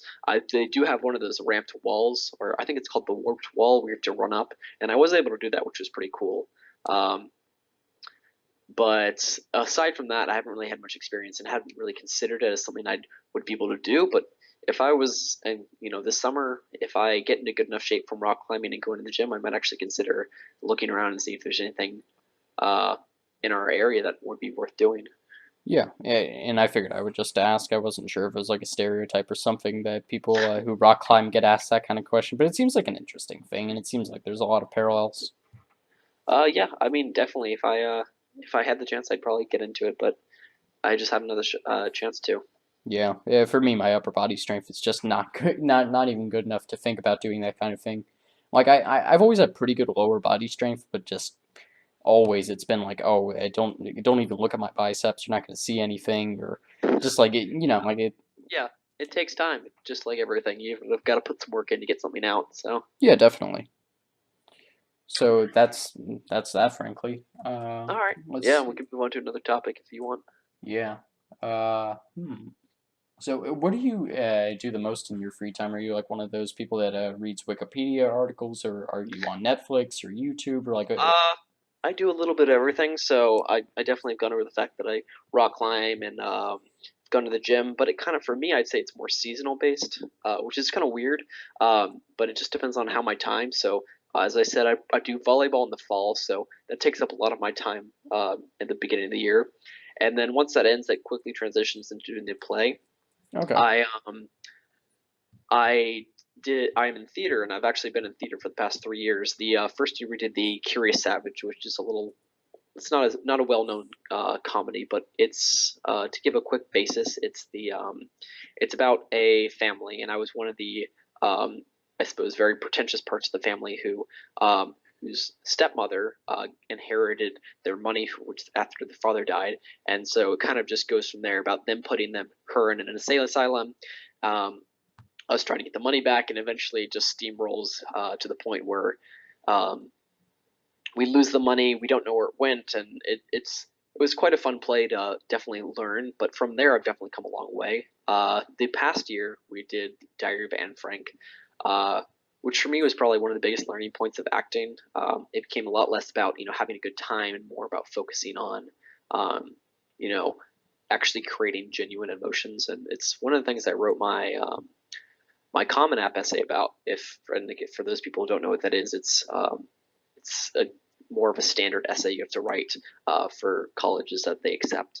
And for me, it definitely was one of my, I guess, non-academic turning points because it forced me to think about how my actions affect others. Because on the stage, every single movement, your body language, your voice, your intonation, all affects how people are going to see you as a character.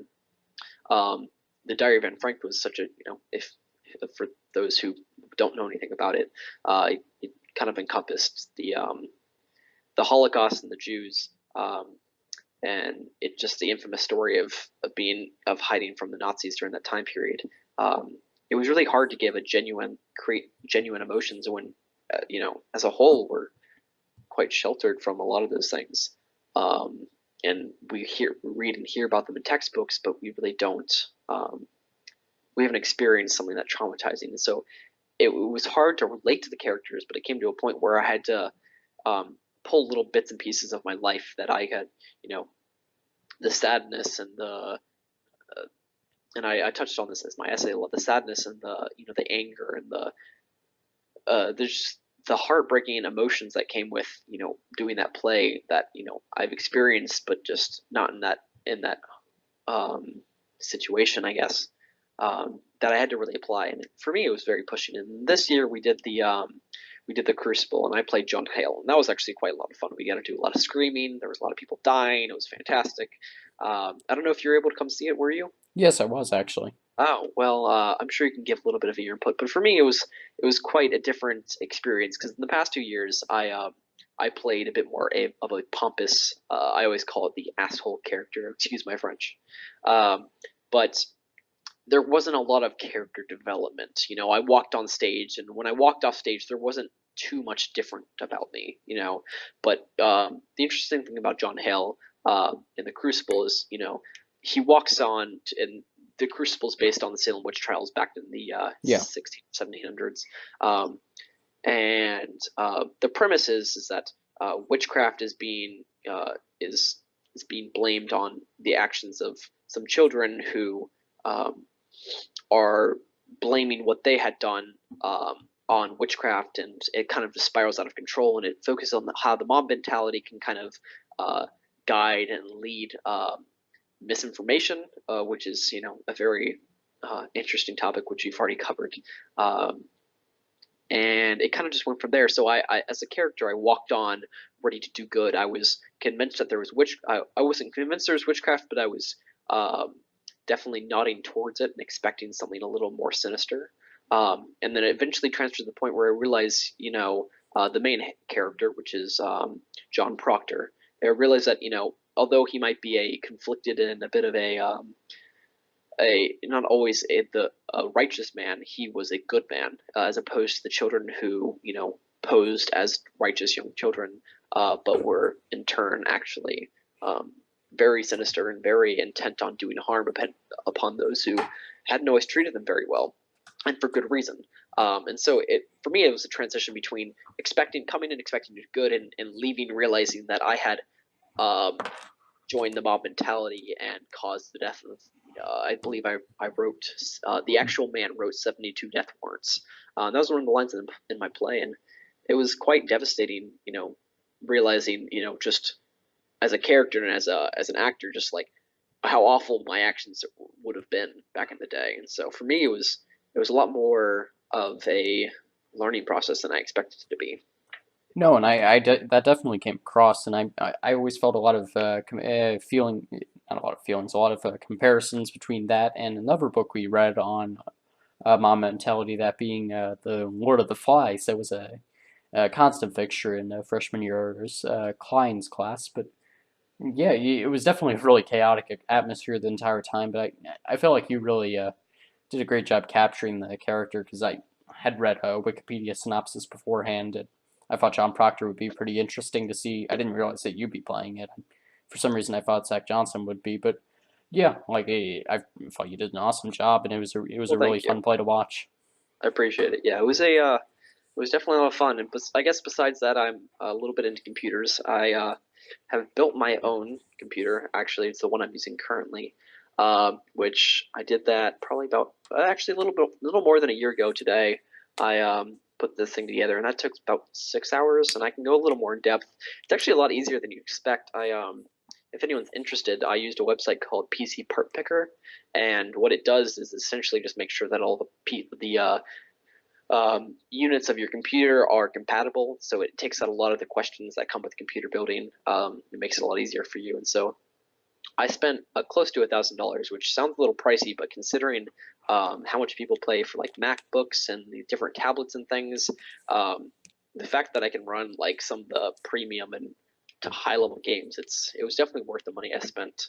I think if anyone's curious, the specs of my computer is that I have an i7's 7600K process CPU, and my GPU is a 1060 Ti. So this thing definitely holds up against the newer products, which is nice. You don't have to always spend as much money as you expect to. You just got to make sure you're getting what you want to pay for. Yeah, exactly, and you don't need all those teraflops that everyone always goes on about today. Yeah, exactly. It's you gotta make sure you have a know how to stay within your budget, but Yes. also get good products out of it, so, and to put a nice computer together. Yeah, and It was a lot of fun. I've seen PC parts as well, and yeah, that website makes it very easy to see, like, okay, how am I sticking with my budget? Because it's really useful to be able to just go on one website that aggregates a bunch of products from a bunch of other ones, and you can just see how it's ramping up the price, and you can see, okay, this is how much I should be spending on my motherboard. Maybe I'm spending $50 extra here, so I'll maybe skimp on my graphics card. Don't actually skimp on Yeah, the graphics card; it's not worth it. But yeah, like, I don't know, just maybe you don't want as good of a processing power, or maybe you don't need the greatest cooling in the world. Even though I'm saying like all the things you shouldn't skimp on, but I'm sure yeah. you can find There's some way always to room make it for up. improvement. Yeah, maybe like a better speaker system. I don't know, Exactly. Uh, but no, but yeah, no, Go ahead. Sorry, go Yeah, ahead. so I was gonna say I'm gonna put a pin in that because I want to get back to the play thing because I think that's really Oh, sure. interesting. So, what really got you into performance to start out with? Oh, I got a moth. How'd Oh, that you're happen? good. No worries. I'll give you a second there. Now I'll just keep Uh, an eye on it. okay, okay. Well, it's actually an interesting story. I had no interest in it whatsoever until my sophomore year, until I realized that I really had nothing to do, and I was quite bored by just sitting around. So one of my friends invited me to audition, so I decided, hell, why not? I'll do it, and I ended up getting one of the larger roles, and from there, it's I think what hooked me is just, it seems like acting, a lot of the people that you'd expect it to draw are quite, a little, for lack of better terms, extra. There are a lot of, it requires a certain level of, I guess, creativity and, um, you know, I guess personality of people that I generally would not like talk to, but it became sort of a family and a group unit that I just came to appreciate and love because since my sophomore year, the people I've worked with have continued to work with me, and they've done a fantastic job of making the plays that we've been in so great. And I definitely think it was a wonderful way to end up the year because the Crucible for me um, definitely pushed me to my acting, I guess, limits almost because it really forced me to think about each action, as I was saying, each action and each movement in my body language to express what I wanted to show on stage. No, and I can definitely see how that would happen that along. Yeah, it seems like it was a good progression from Diary of Anne Frank, just that getting you to start bringing out the emotion within your acting, and then actually just throwing you into a chaotic atmosphere where you're portraying a character that has a bit of has a real arc to their story instead of just having a character that's just part of a greater story. You know, like with Yeah, the exactly. Diary of Anne Frank. I don't know who you were playing, but obviously Anne Frank. It stays pretty the same for the most part. Like obviously there is a bit of degeneration throughout, just because you're hiding in a closet for like 3 months, not 3 months, 3 years. Yeah, But long time. yeah, but I mean, there's not much of a change in the character overall. But with someone like John Proctor, yeah, you go for someone who like originally is trying to just like understand the situation around him, and then suddenly he's just dead set on doing a terrible action and trying to rationalize it to himself and be like, no, I'm doing the right thing. I'm saving the world or the village or whatever from the evil within it, and then just doing a despicable thing that like most people couldn't fathom. And obviously, you're not actually doing it, but on some level, you're connecting to the character that is. Yeah, exactly. That you have to find the humanity in each character or the lack thereof, I suppose. And connecting to it is probably one of the hardest parts. But in a lot of ways, to you have to uh, find the humanity in each character for someone to relate to them, to someone to understand the mentality and the thought process behind it. Yeah, it's like nobody wants to see a boring play about and that just has like one evil person and like it has like the good guy and then you just want either watch him go for the hero's journey or you just be like, oh, there's the villain, he's doing the villainous things, whatever. Like Yeah, it's always a lot more fun in anything, like heck, even children's movies where like you see actual character to the villain and like you can relate to him and be like, wow, Mr. Incredible kind of sucks, but hey, Syndrome's got a really interesting story in this movie. And like yeah, it's always so much cooler to have like two sides to the story, and yeah, it's definitely something that I can appreciate. yeah. I definitely agree. It's been a lot of fun to be able to be a part of that, and I'm very glad I have been.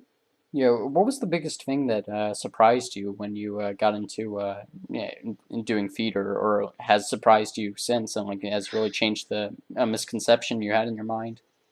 Um, that's a good question. I have to think about that a little bit because it's a lot of ways it is what you'd expect. It's a lot of being creative on your feet. We do a lot of improv things where you'd have to create a character on stage and be very on your feet about it. But there's also a lot of time we spend in the more rudimentary parts of projecting and learn how to enunciate and being able to speak um, in front of a crowd without freaking out, for that matter. Uh, but I think the main thing I just didn't expect was I suppose it would be. It's kind of hard to describe it, but I'll give it a shot. Um, Improv it. is Yeah, exactly, for that matter. Is being able to is that how I guess the play is. It's not about being a character. It's a lot of ways it ends up being a team, because you're relying on your actors to not only get their lines and their blocking, which is how they move in a certain scene at certain times. But if someone makes a mistake, you're not just relying on them to fix it. You've got to rely on everyone else to follow the scene. If let's say you skip a page, which God forbid would be awful, but it's happened before in plays. It happened this year, but we've made sure to, as a team, we had to work together to fix it. We had to add a few lines, skip a few lines to make sure that as a whole we kept a lot of the movement of the character development to ensure that what happened needed to happen, even if we did skip a page. And that's where the improv comes into play, and Yes. that's where not knowing not how to freak out in front of a crowd comes into play. Yeah, definitely, and I can see how that would be one of the worst things, but that's also something that I don't think a lot of people would realize that that'll happen because like you've memorized like 100 or so lines, or I mean that's on the low end for some of these plays, but like you'll mix up where they come in the story, and like you don't know the plot like the back of your hand, or like you should, so like you forget like, oh, did I meet Miss Matilda or whatever here, or am I talking to X person here? And like you'll get a name wrong, or you'll just Yeah, skip ahead in the plot, and it just happens. And like yeah, it's really cool to be able to improv in those situations, and that's a lot of the mark of like being a really good actor. On some level, it is playing putting your emotion into it and really getting a connection to the character. But on the other hand, it really is a team endeavor. And like I can just picture being on the stage and like looking at the person and locking eyes with them and realize, wow, we really are part of a team. And just knowing like she or he's going to set you up for like a great line coming up, and you're just getting ready for it, and you just killing that line when it eventually comes. And yeah, like it is very much a team performance and not just an individual thing. yeah, exactly. And a lot of times the chemistry between characters and is not just something. It's something that's that comes between friendships and knowing the people you work with quite well. But I think a lot of theaters tend to miss, and I think it's one of the best parts about working with high school friends is you know them a lot at a lot deeper level than you otherwise would. It definitely helped a lot to create those connections where they might have otherwise been lacking. Yeah, and it also seems like, and you'll probably like this, it seems like doing theater is a lot more difficult than acting or something, because either obviously you have to memorize your lines, which I imagine at some point that's not actually that hard, but like the real hard part is you don't get any takes. Like if you botch a line or something, you just got to roll with it, and like if like I don't know if you decide that you didn't really like how you emotionally portrayed that character, well, you got to be prepared for that ahead of time, buddy. You're only getting one shot at this, and like you're Yeah, performing in an actual audience where like dang it, this moth distracted me. Where like you got to play up to that audience, and like you got to read the room and be like, oh, how's this gonna work for them, and like it's a real ordeal to do it in front of an actual live audience, and like beyond that, like some people would say, oh, but some actors for shows they tape in front of a live audience. That's true, but you're doing it on a set. It's a little more obvious than like a one in a theater at least, because you got all the stage lighting that's still on the stage. It's not like backstage or something. And like if you don't like a take, you just say cut, and then you just be like, okay, we're gonna roll this back, and you guys laugh again in 5 minutes. Like it's very yeah, much more production than like an actual performance. yeah. I think you touched on a lot of the points that a lot of people don't really tend to see as easily. But yeah, thank you. I appreciate that. Yeah, definitely. And theater was something that I did for a couple of years in elementary school. Like I did it for like 3 years, from like third to fifth grade. And it was always something I really enjoyed, honestly, because like I do enjoy performing in front of a lot of people, and I've never really had problems with stage fright. Like I have problems with stage. The time when I have problems with stage fright personally is when I'm doing something that I'm not comfortable with doing. Like I'm like singing in front of a crowd or something, or like I'm doing a role that like I don't really like, and like Like it seems like it's fine when you're performing in front of somebody if you're confident, but like if you're not confident in what you're doing, then like you don't want other people to be seeing it as well. And like that's something I've even seen in like my music career where like I don't feel as prepared to play a song than like some other times, and because of oh jeez, I'm gonna fly in my mouth. Oh god, yeah, but jeez, it's like flying right in front of my face. But no, like it's just you got to be confident in what you're doing, and it very much is a performance and not a just rendition. Yeah, exactly. Yeah, And I like, think being comfortable is one of the more important things that comes around with acting and God, doing really anything in general. Even if that confidence is quite fake, it's important to come off as knowing what you're doing. I'm sorry, I almost fell out of my chair. This moth is getting really aggressive. You want to take care of that for a second? I'm gonna try to, but the problem is it keeps Okay. flying. Oh, got it. Maybe. I don't know. Here, I'll be right back. All right.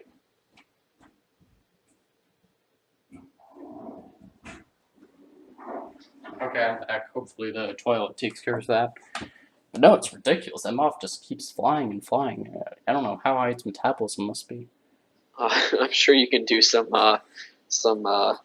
magic behind the scenes to make sure that it stays out if you wanted to. Who knows? It's probably a nice touch, to be honest. But yeah, something that obviously I don't do theater anymore, and the thing that I really feel like I've transitioned to instead is stand up. I'm like that's something that I've always really enjoyed doing is just performing to a crowd by telling jokes instead.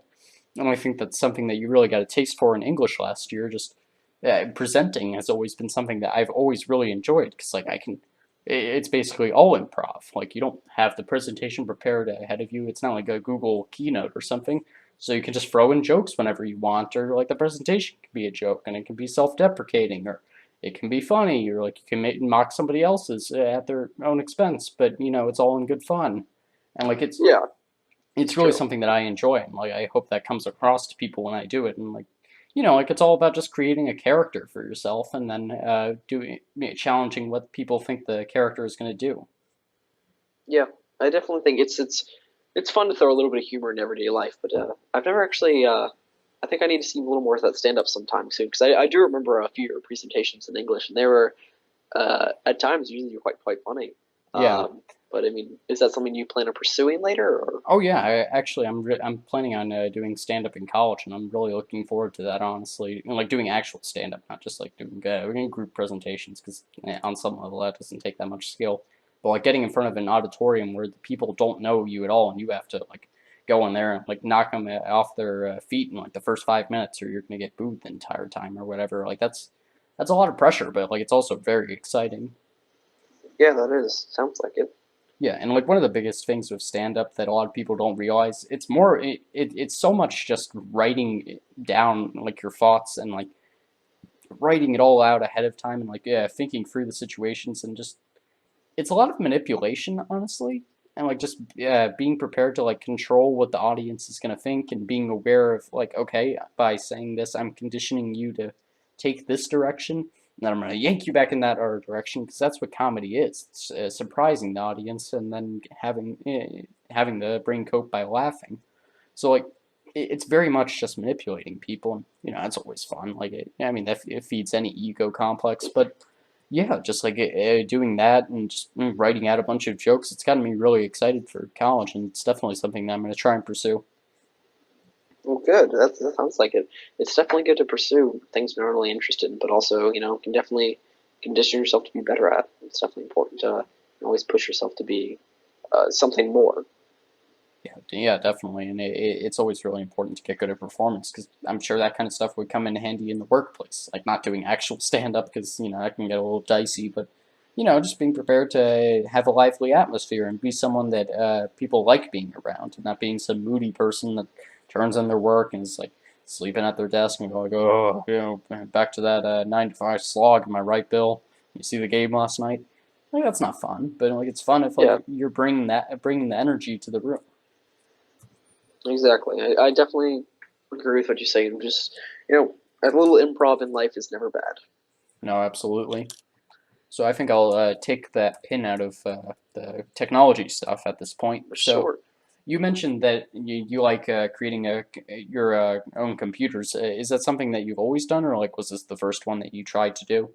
No, it's the first one I've done, and it actually is a lot easier than you expect to. I did have a I worked on it with my dad, and it was convenient that he had done it before. But as a whole, it might have taken me an extra hour or two had I not done it before. Because with the internet at our hands, it's a lot easier to just uh, attack a task or something that you may or may not have done before with little to no experience and be able to actually execute. And um, it's a lot easier than you expect. You go on, as I said, that website, and I was able to get all the parts together with a little bit of insight from my friends, and I think it took me about 6 to 7 hours of one afternoon. I put it together, and it took a few tries to work with BIOS, and it was a lot easier than you expect to, especially with how complicated computers can seem. Yeah, definitely, and it's always super helpful to have a mentor going in with you, so you're not making some stupid mistake like taking care of the motherboard on top of a carpet or something, and just like doing which will obviously just screw up then all the servos within it, and the static electricity from the carpet is not gonna Yeah, not going to do gonna do you any help. But I actually did a whole hour with Andrew Truelove where we just talked about his experiences with building a computer for himself. And yeah, I got a lot of the same stuff from him. You know him; he's in our principals class. I do, yes. Yeah, he's an interesting guy. He always has a lot of good stuff to talk about. But yeah, he has a lot of similar experiences with building a computer, and it's so cool to just have made something yourself. And I feel like that's something also that this younger generation isn't going to get a lot of, and just because people always joke about, oh, like they're getting everything handed to them, but not only handed to them, but like if they want something, they can just go out and get it, and that's something they experience with media. That's something they experience with consumerism, where if they're hungry for something, they can just go to the grocery store or whatever. You don't have to go out and go hunt for your own food or whatever. And like it seems like in everything, like you're just going out and getting stuff handed to you. So it's really cool to be able to make your own thing and be playing a game on your computer and be like, wow, I built this. I did the BIOS for this. I understand how this computer actually works. I know right now that like the motherboard is linking all of this up and that the graphics card is right there on my computer. And ooh, I better turn on the coolant because I don't want to screw this up while I'm rendering this. Like it's just a really cool thing to understand how like the machines work, and I think that's something that's lost on a lot of people where technology is getting so much more complicated today, and like just every day it's getting more and more complicated, and like it's a big thing to actually understand how things work so that you can do something about it and not just be the guy who has to go into Geek Squad and is just completely reliant on everyone else to save them when their hard drive goes out or whatever. Yeah, exactly. I mean, I think you brought up an interesting point that, like, definitely gives younger generations a lot more room to be able to just take what's given to them. But it also, I think it's important to realize that even with like shopping and stuff, there's still room to even improve yourself. You can learn to cook, make some interesting meals. Even with the computer stuff, you might be able to Google whatever you want, but it just depends on how you take advantage of those things. And for me, it helped me build a computer. It's helped me do research papers, and it's definitely benefited me a lot more than I expect to in the long run. So no matter what no matter what generational bias we might have, I think in the long run, the generations behind us will be better off for it. Yeah, and that's the biggest thing of technology is it always just raises up the lowest common denominator, so you can only screw up so much, which is nice. And but obviously it'll be interesting to see how that goes for the whole AI transition. But I think that's going to be our closing topic for later, so I'm going to avoid that one for now, and just what the singularity is going to look like exactly, because us programming folk, we always have interesting decisions on what that's going to look like. But I'm curious to get into the cooking thing. Do you cook at all, and like, is that something that you really enjoy? Not really as much as I'd like to. I've kind of put that off myself just because of the fact that one, I'll be going to college and most of my meals are made for me, and two, I haven't had really the need to because, well, as teenagers, we're quite well provided for. But I try to when I can. I know how to cook spaghetti and do eggs and all the general easy things that you should know as a young adult. Yeah, as a functioning person, I make a mean brown rice, so that's pretty good. I only burn it occasionally. It's not too bad. Yeah, but no, it's a really cool thing to cook food for yourself, and it is a really empowering thing, just like making a computer is in that way. Like just eating something and being like, wow, I prepared this. And as you listen to podcasts, I'm sure you always hear about those ads for something like not Blue Book. I don't know, just like the services where like you can have food delivered to your house and then you can just take it out of the box and it's just the ingredients and you can just cook it all for yourself. Do you think that's a better system than going out to the grocery store? And do you think that's how people are going to keep up with cooking? I mean, I've actually done one of those things with my dad before. It's actually a lot of fun, and I think for a lot of young people who aren't as used to be able to cook for themselves and have so many options, to just be able to order things to the door, it's quite convenient because it gives you kind of gives you something to be able to create yourself and instructions on how to do it, rather than the world we live in where where we're kind of surrounded by information and don't really know whether to pick left or right, or uh, you know whatever the meat for this example, your whatever meal you want to cook. It kind of takes out that. It gives you a reason to cook something rather than just take the easy route and go pick up some fast food. No, absolutely. And like takeout is great in all, and it's obviously better than going out to an actual restaurant because God forbid you have to worry about a waiter spitting in your food. But no, like it's so important to be able to have those tools where you can create your own meals. And as you mentioned earlier, it's so important, especially today when information is always at your fingertips, to be able to make decisions like that and be able to say, oh, I don't really remember what your point was exactly on the decision making thing, but yeah, I definitely agree, and that goes into something that I like to tell people where like the education system today, it's still focused on uh, how to learn information and like retaining information and its failures at getting people to retain information really and just at memorizing things. But there's so few lessons in our classes where we learn about really forming decision making skills, and that's really what you need today because it's never a question of if you can get the information. It's do you know what to do with the information when it's presented to you, and do you know like where to look for the information. And that's really why I wish in schools we had like a class where it was literally just how to Google, because that would come in so handy, like in just every other class that we do, and like maybe it could be like a I don't know, like a civic, not a civics class, like a you know how they used to have home ec classes where like you would learn how to do stuff around the house. We could have like Yeah, a it's a class where basic skills class, yeah, exactly. like where you learn how to manage your email, or you learn how to use it properly, use a search engine, or you learn how to purchase a website or something, and just and like school skills that we need to know today, and like stuff where like I talk to my friends and like they don't know how to do email, and like Miss Samato will be talking about like, oh, you guys never put actual headers in your emails, and like that's not professional. And like I always see like from the refereeing assigners, they send stuff about like make sure that you are properly doing your subject headers because I have to sort through 700 of these things a day and I want to know what to prioritize. And yeah, like it's just skills that you need for the modern age. And as I was mentioning with legislation falling behind, as the government isn't prepared for it, unfortunately, schools aren't prepared to introduce citizens into the new world that we're growing into. Yeah, that's true. A lot of the skills such as email and things like that I've had to learn, for example, like lifeguarding, I've had to learn how to send out those group emails and be able to show people what's important through my what I'm writing.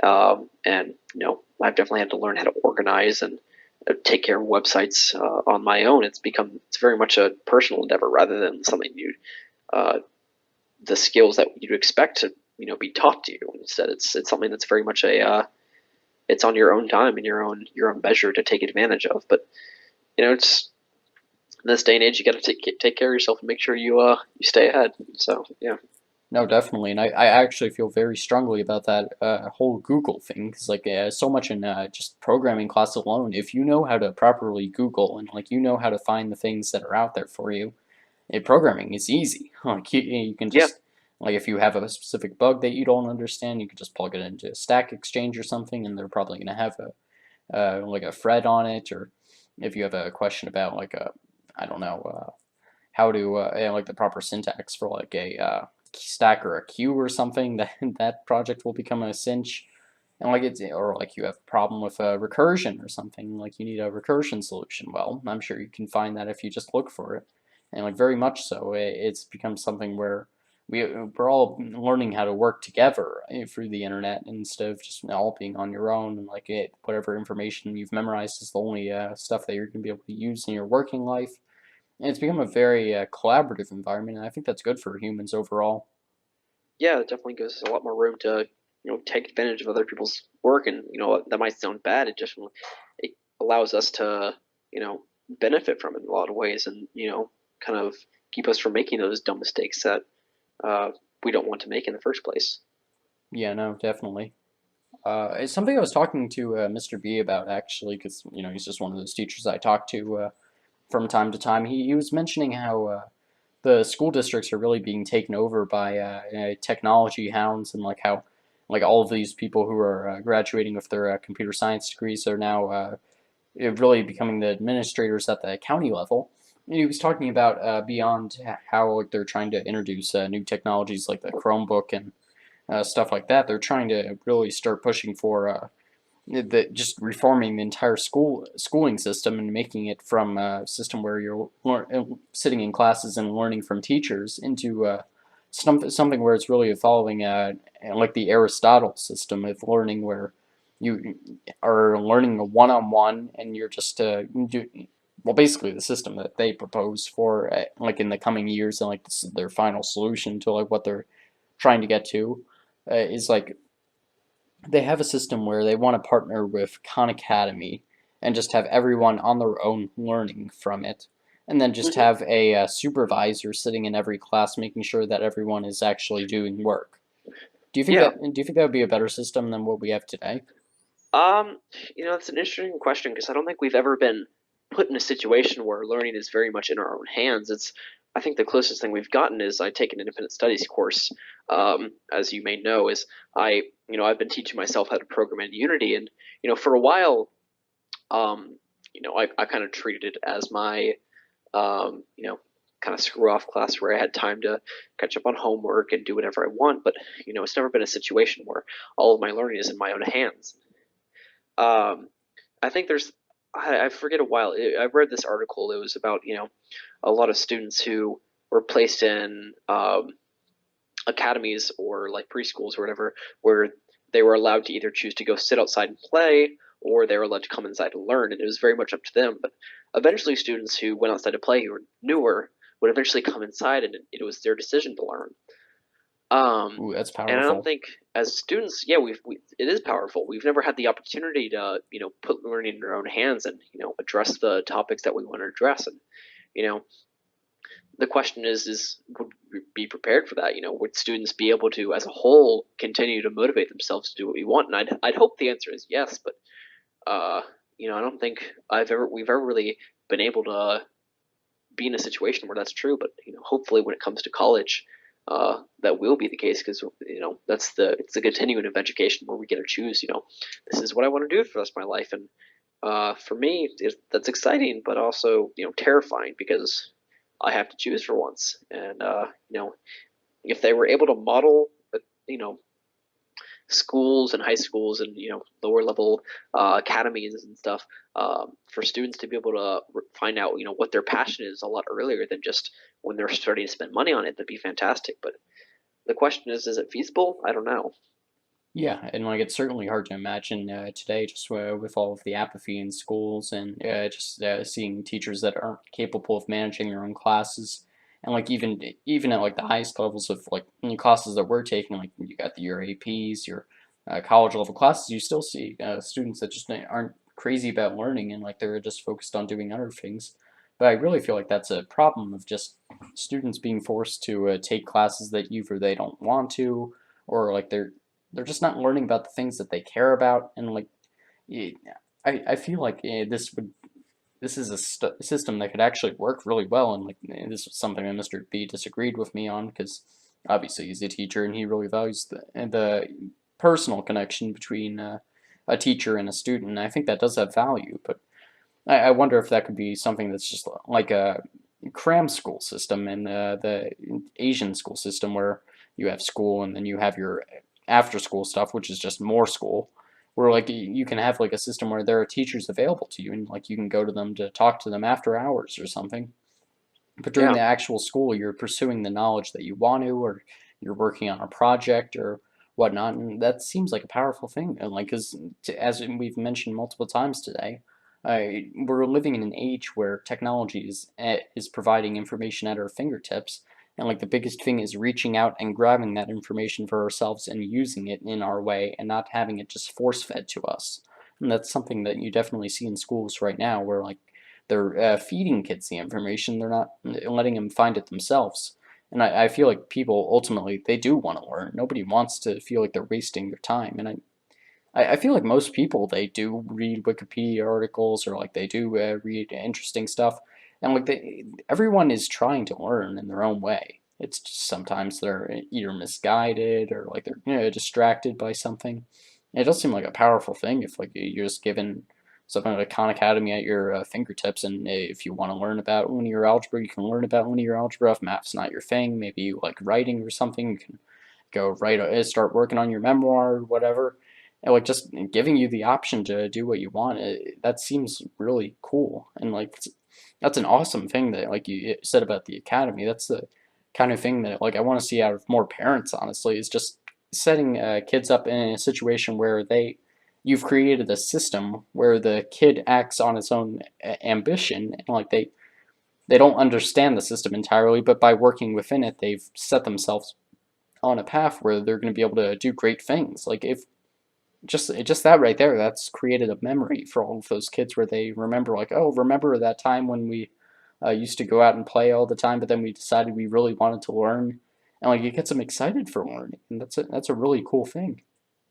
Yeah, I'd agree. It definitely takes education to a different, direction because we've had such a similar learning styles for so many years that it's kind of almost ingrained in our society, Yeah. and it hasn't really allowed for many people to go in a different direction. But I'd hope that by taking a different direction, we'd actually allow ourselves to benefit a lot more from it.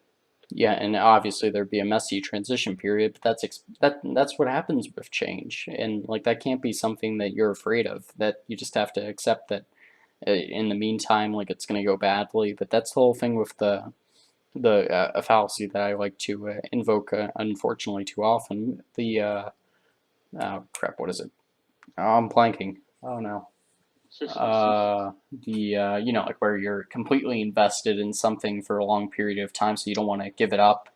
Yes, the invested cost or whatever, Sunk cost fallacy. sunken cost. Thank you. Yes. Yeah. Okay. Yeah, we both blanked on it. So, yeah, like just the problem with the sunken cost is like, and like this, it's a really viable thing because like it's true. Like if you break that the thing that you're invested in, it is going to be a messy transition period, and you have to accept that because the cost of staying in it longer is only going to increase, and like it's just going to be worse and worse over time until it eventually blows up in your face. So like with these kinds of innovations, and like they're right at our fingertips, we have to accept them and be the country, be the school, be the school district, the state that jumps on them the earliest. Because the people that benefit the most from innovations are the ones that adopt it the earliest.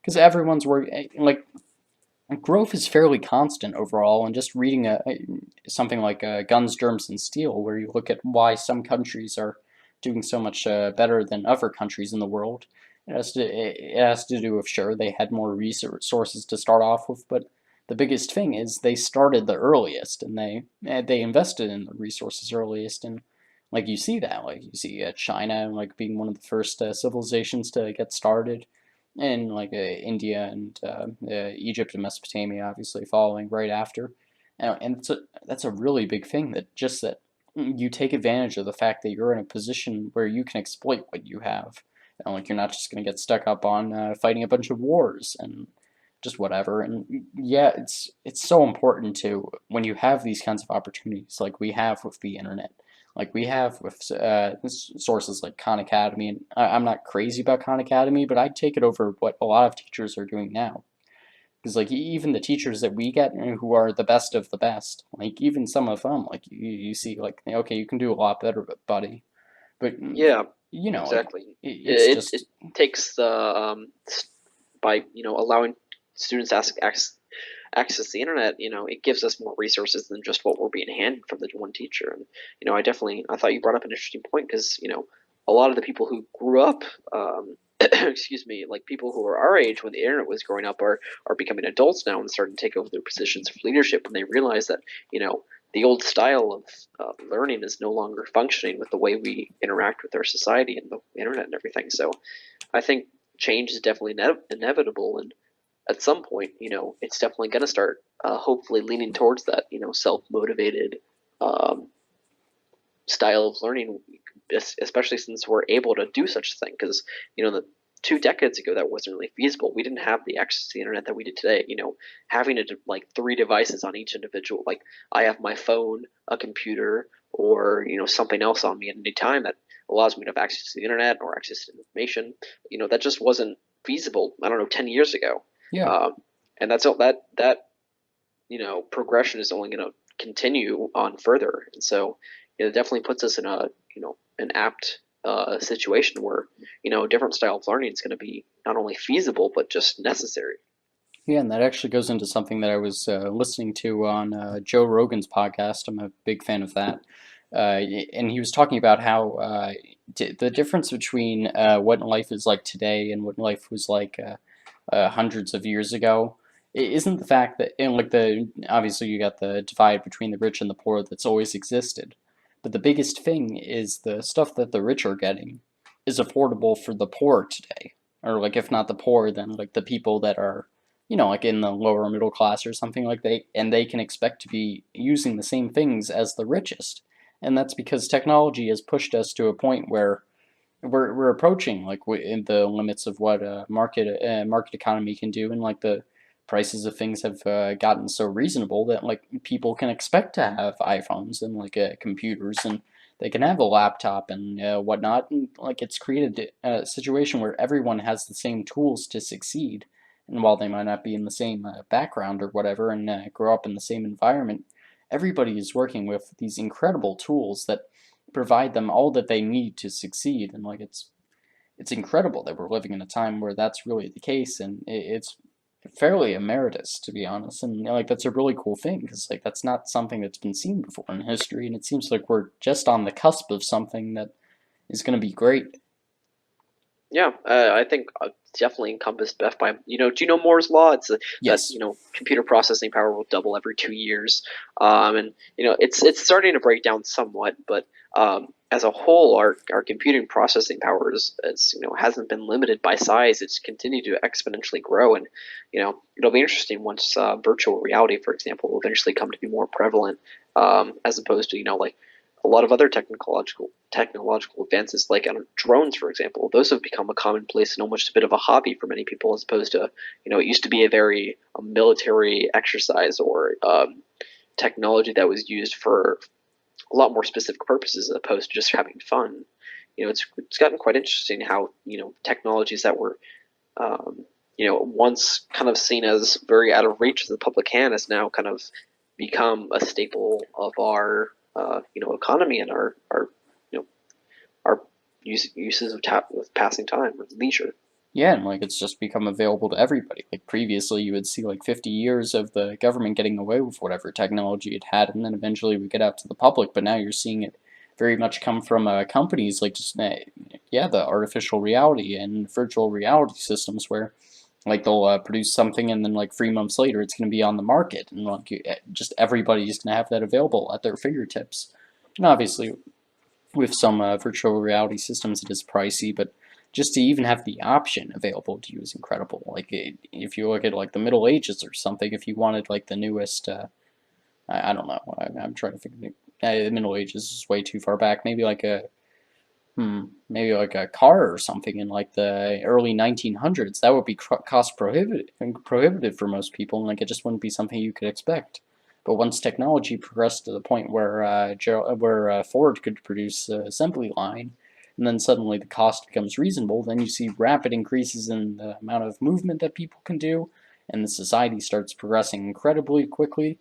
And then suddenly the American economy becomes really strong, and like that's the kind of obviously innovation, yes, but the rapid acceptance of new technology and just It's so important to just accept things as soon as possible. But have you had any experience with virtual or artificial reality? Because that's something that I work with a lot at Dairy, actually. I actually haven't. I've mostly personally been waiting for prices to go down because it's just been so expensive. But I feel like it might be a little bit longer before it comes to the point where it's kind of a bit of, as I said, a staple of our electronic use. It hasn't gotten. It's been more of a kind of one of the things where you pay a little extra for something that's on the edge of on the cusp of technological advancement. It's kind of something where like we're expecting to see it soon, but we haven't really seen it yet. And so for me, it's just been something that I've kind of been waiting for and hoping that we'll eventually get to the round around to the point where we're using it, but I just haven't seen it yet.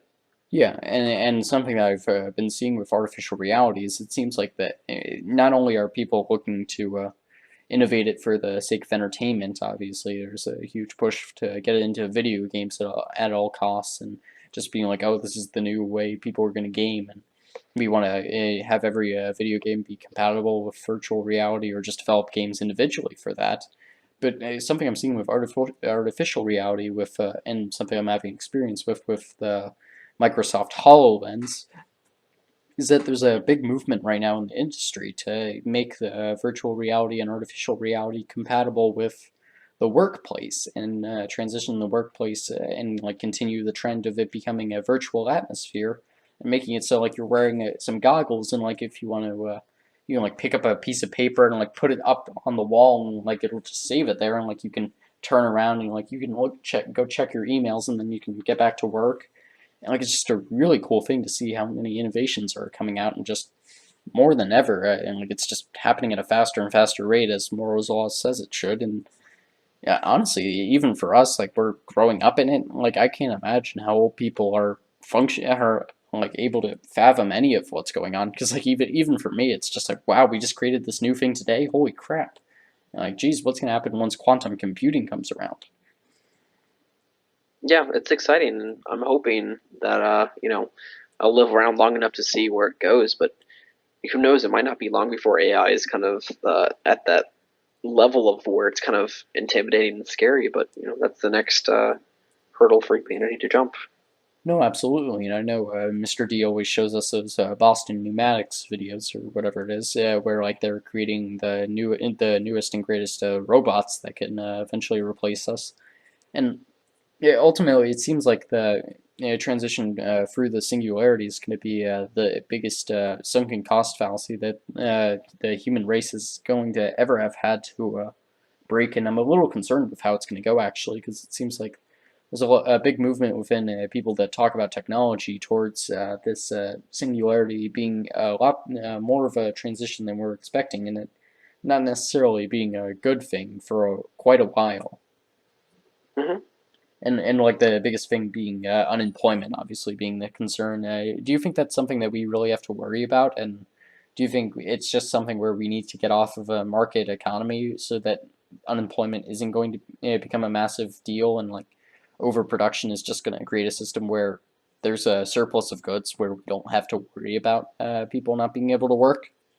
The interesting thing is that no matter what I say, it's all going to be speculation. But eventually, as the standard of life has continued to improve, I don't think that that trend will ever end. We've you know, it's got no point where as you brought up multiple times, 100 years or so, everyone had to work, and it gets to the point now where like people are able to live off of just posting pictures and doing things that you wouldn't expect, like actors or famous people just being, you wouldn't expect people like 100 years ago, but like how are people surviving off something so dumb, so simple. But for us, it's kind of just become a staple. And so in a lot of ways, I think those games will kind of just become too accepted, and people living off just what they do online, what they do electronically, will become a lot more uh, standardized. So I don't think it'll be the kind of situation where it's unemployed. I think it'll just become, our interaction with the world will become a lot less of what we're used to. You know what I mean? It won't be. It's not that no one's working. It's the way we work will be different. Yeah, I think I see what you mean, and that would be really nice. But my only concern, and like I get that this isn't necessarily what you mean, but obviously everyone can't be a celebrity just because of how that actual thing works. Like you have to have someone that's at the top and people that are following them, let's say, because celebrities aren't going to be the followers of other celebrities. You're either a celebrity or you're not. And like how it works is you can only have a certain percentage of the population within the actual entertainment industry, because the entertainment industry is dependent on people to support it and fund it and be entertained by it, and that always has to be greater than the actual population. So yeah, I can see how there will be a transition to everyone moving to the internet for lines of work now, and I do agree there's gonna have to be a big transition to new jobs, because certainly there's no stopping the phasing out of old jobs like trucking or The whatnot. whole industry, yeah, Yeah, exactly. but my concerns really are it doesn't, just looking at the growth of jobs and whatnot, it doesn't seem like new jobs are being created very often, and just looking at like the top 10 sources of jobs or whatever, it's all stuff that can be easily be replaced by computers. And just where I'm getting all this information from, CGP Grey, someone I mentioned earlier, he did a fantastic job on on a video called "Humans Need Not Apply," and just like a 15-minute magnum opus on why humans don't really have any hope to get through the transition unscathed, but why after the singularity, life could be very good for humans overall. Yeah, exactly. It's just gonna be. It's always hard to speculate because there's people 50 years ago wouldn't have been able to predict the internet and how it has No, kind of taken over our society. But it's just no matter what's going to happen, we're going to be as the issues of the internet come today. There's going to be a lot of unpredictable and very important issues that we just won't expect in a lot of ways. But yeah. yeah, and like my biggest thing, honestly, like if you want my prediction, I get that like you think that most of these predictions are silly, and like frankly, I agree. I don't think I have any clue what's going to happen at all. But I think honestly we have to get off a capitalist system at some point soon. Or really, I don't think a capitalist system, because that comes with a lot of connotations and like, what, you don't like America or whatever. But like I Yeah. think we need to get off of a market system that's based on buying and selling goods and is premised on the fact that the consumers will always outnumber the producers, and that like there will always be an increase in the flow of money, and like population will always rise over time. And like it's based on lending and those loans always paying off because there's just more consumers constantly. I feel like that's a good assumption for when population is always growing and growing and growing, and more people are going into the market.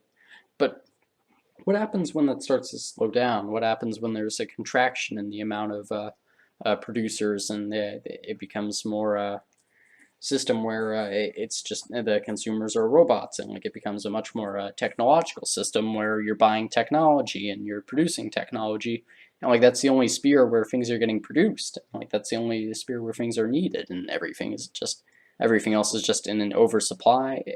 And like it's not like the market, it doesn't seem like the market system can hold up through this. And I think a big thing is just everyone takes for granted the fact that like we've had a market system for like 300 or 400 years, but that's not how the entire how humanity has existed for the entire just duration of how things have ever gone.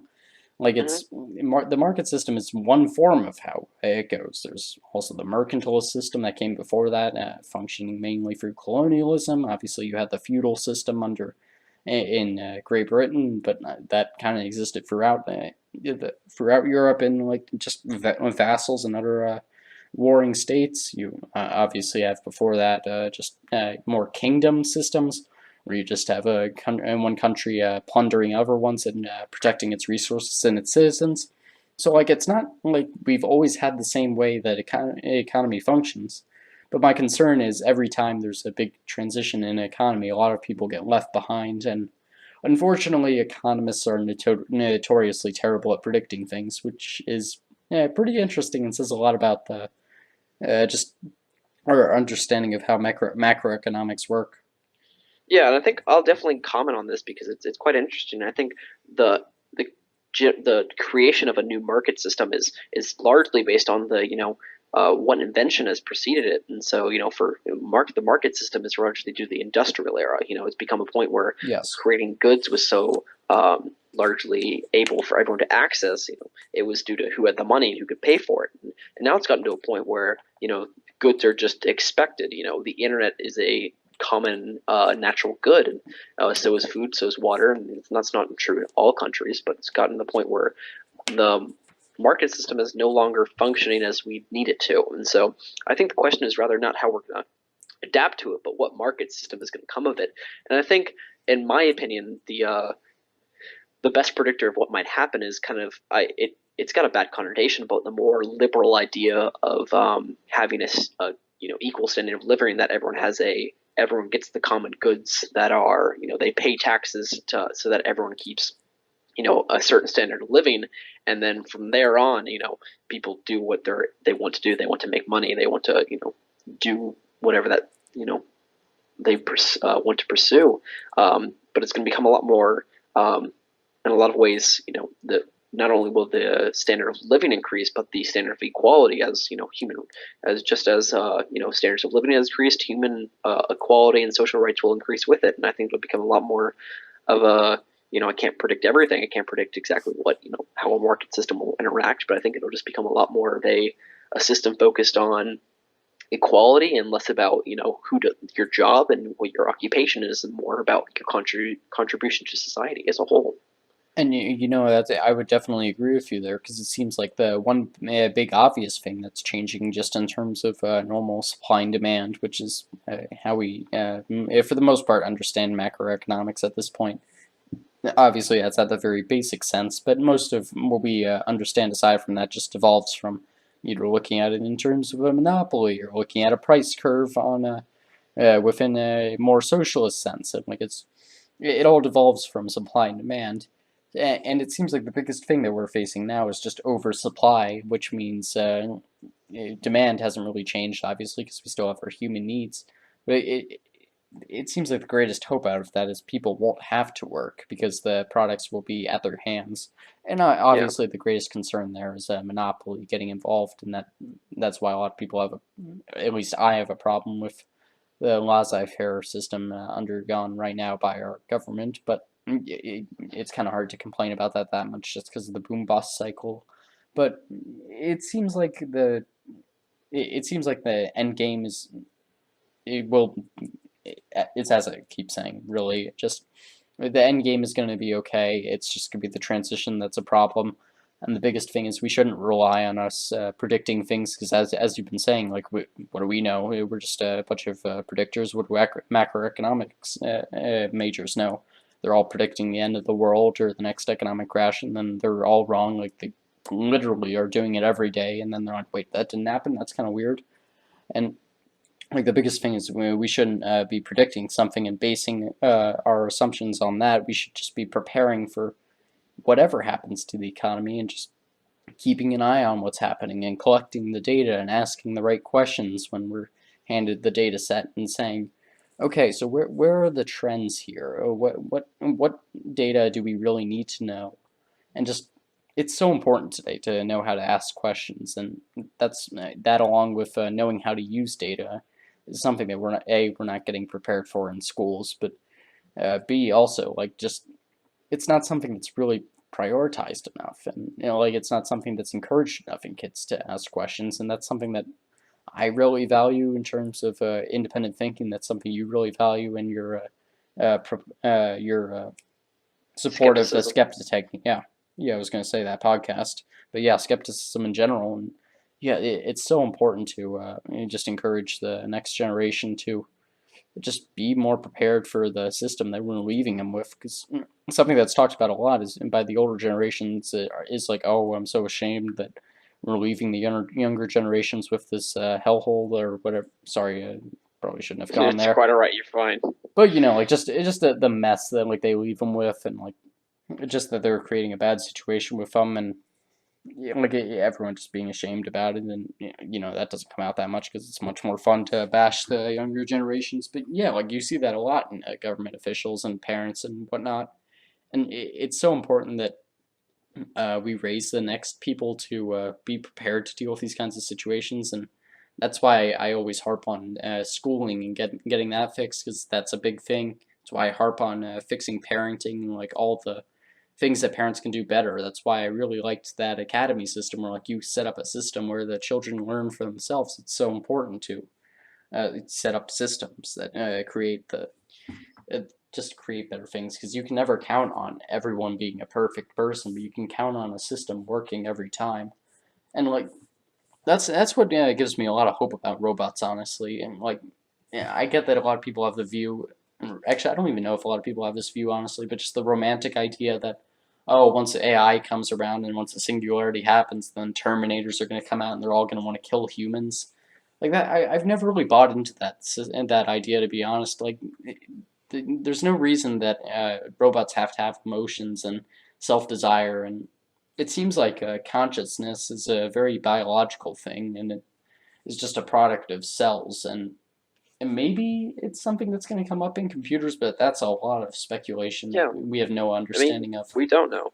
That's the interesting part. And I think my answer earlier reflected a lot of that. And I don't think I really addressed it fully, but a lot of my answer was the reason I kept it so vague is just because we're not really sure how the singularity or whatever that may end up occurring is going to work out. We just know what the issues we have to address now, and I think that's reflected in a lot of things we brought up. Not only in the school system, how they're kind of transitioning the education system, and the new computer analysts that are moving into leadership roles today, but also in things like the how I was discussing jobs is I think it might be a long time before that idea of like a more socialistic no one has to work. It's just I think, and for today's society within our lifetime, the way we do jobs and the way we interact with our world is going to become a lot less manual and a lot more automated.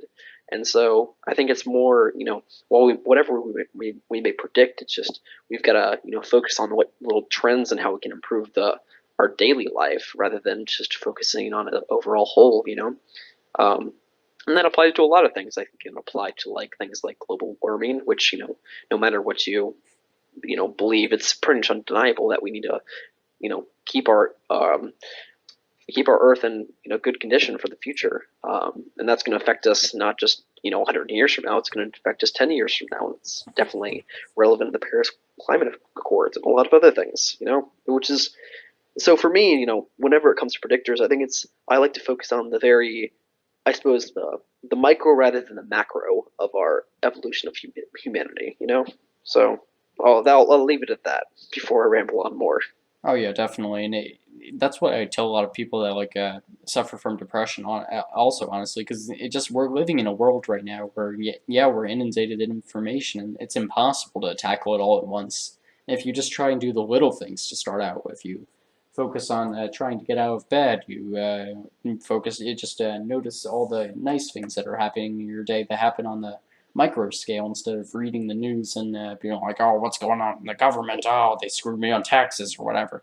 And like just focusing on the small things that you can control, or like the small things that you can understand when you're looking through all the data. That's so important. And also just having the tools where like you can begin to chip away at like the bigger problems and get help today because we live in a system where we're all interconnected by the internet. It has inter in the name, and like you're not alone in your quest to figure out why things work.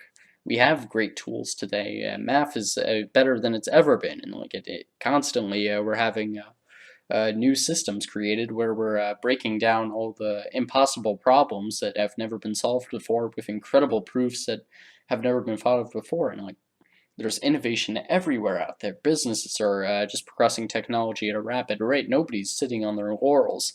And even with a lot of my problems with the laissez-faire system right now, competition is frankly at an all-time high. And like, there's a huge indie movement within and not only the entertainment industry, but with startups and like the grounds to get yourself into the market as a producer. It's never been easier than it is today. And like it's just an incredible thing that all the incredible things that the world is doing that people miss when they're being down on the world, or they're like, oh, the world sucks because X, Y, and Z. But there's a lot of great things that are happening right now, and even if we have a messy transition to get to the beautiful utopia that people hope for, it seems like we're going to be all right. And the biggest thing that I've taken away from all my learning is that the status quo always seems to live on, and that we should never underestimate humans, to be honest.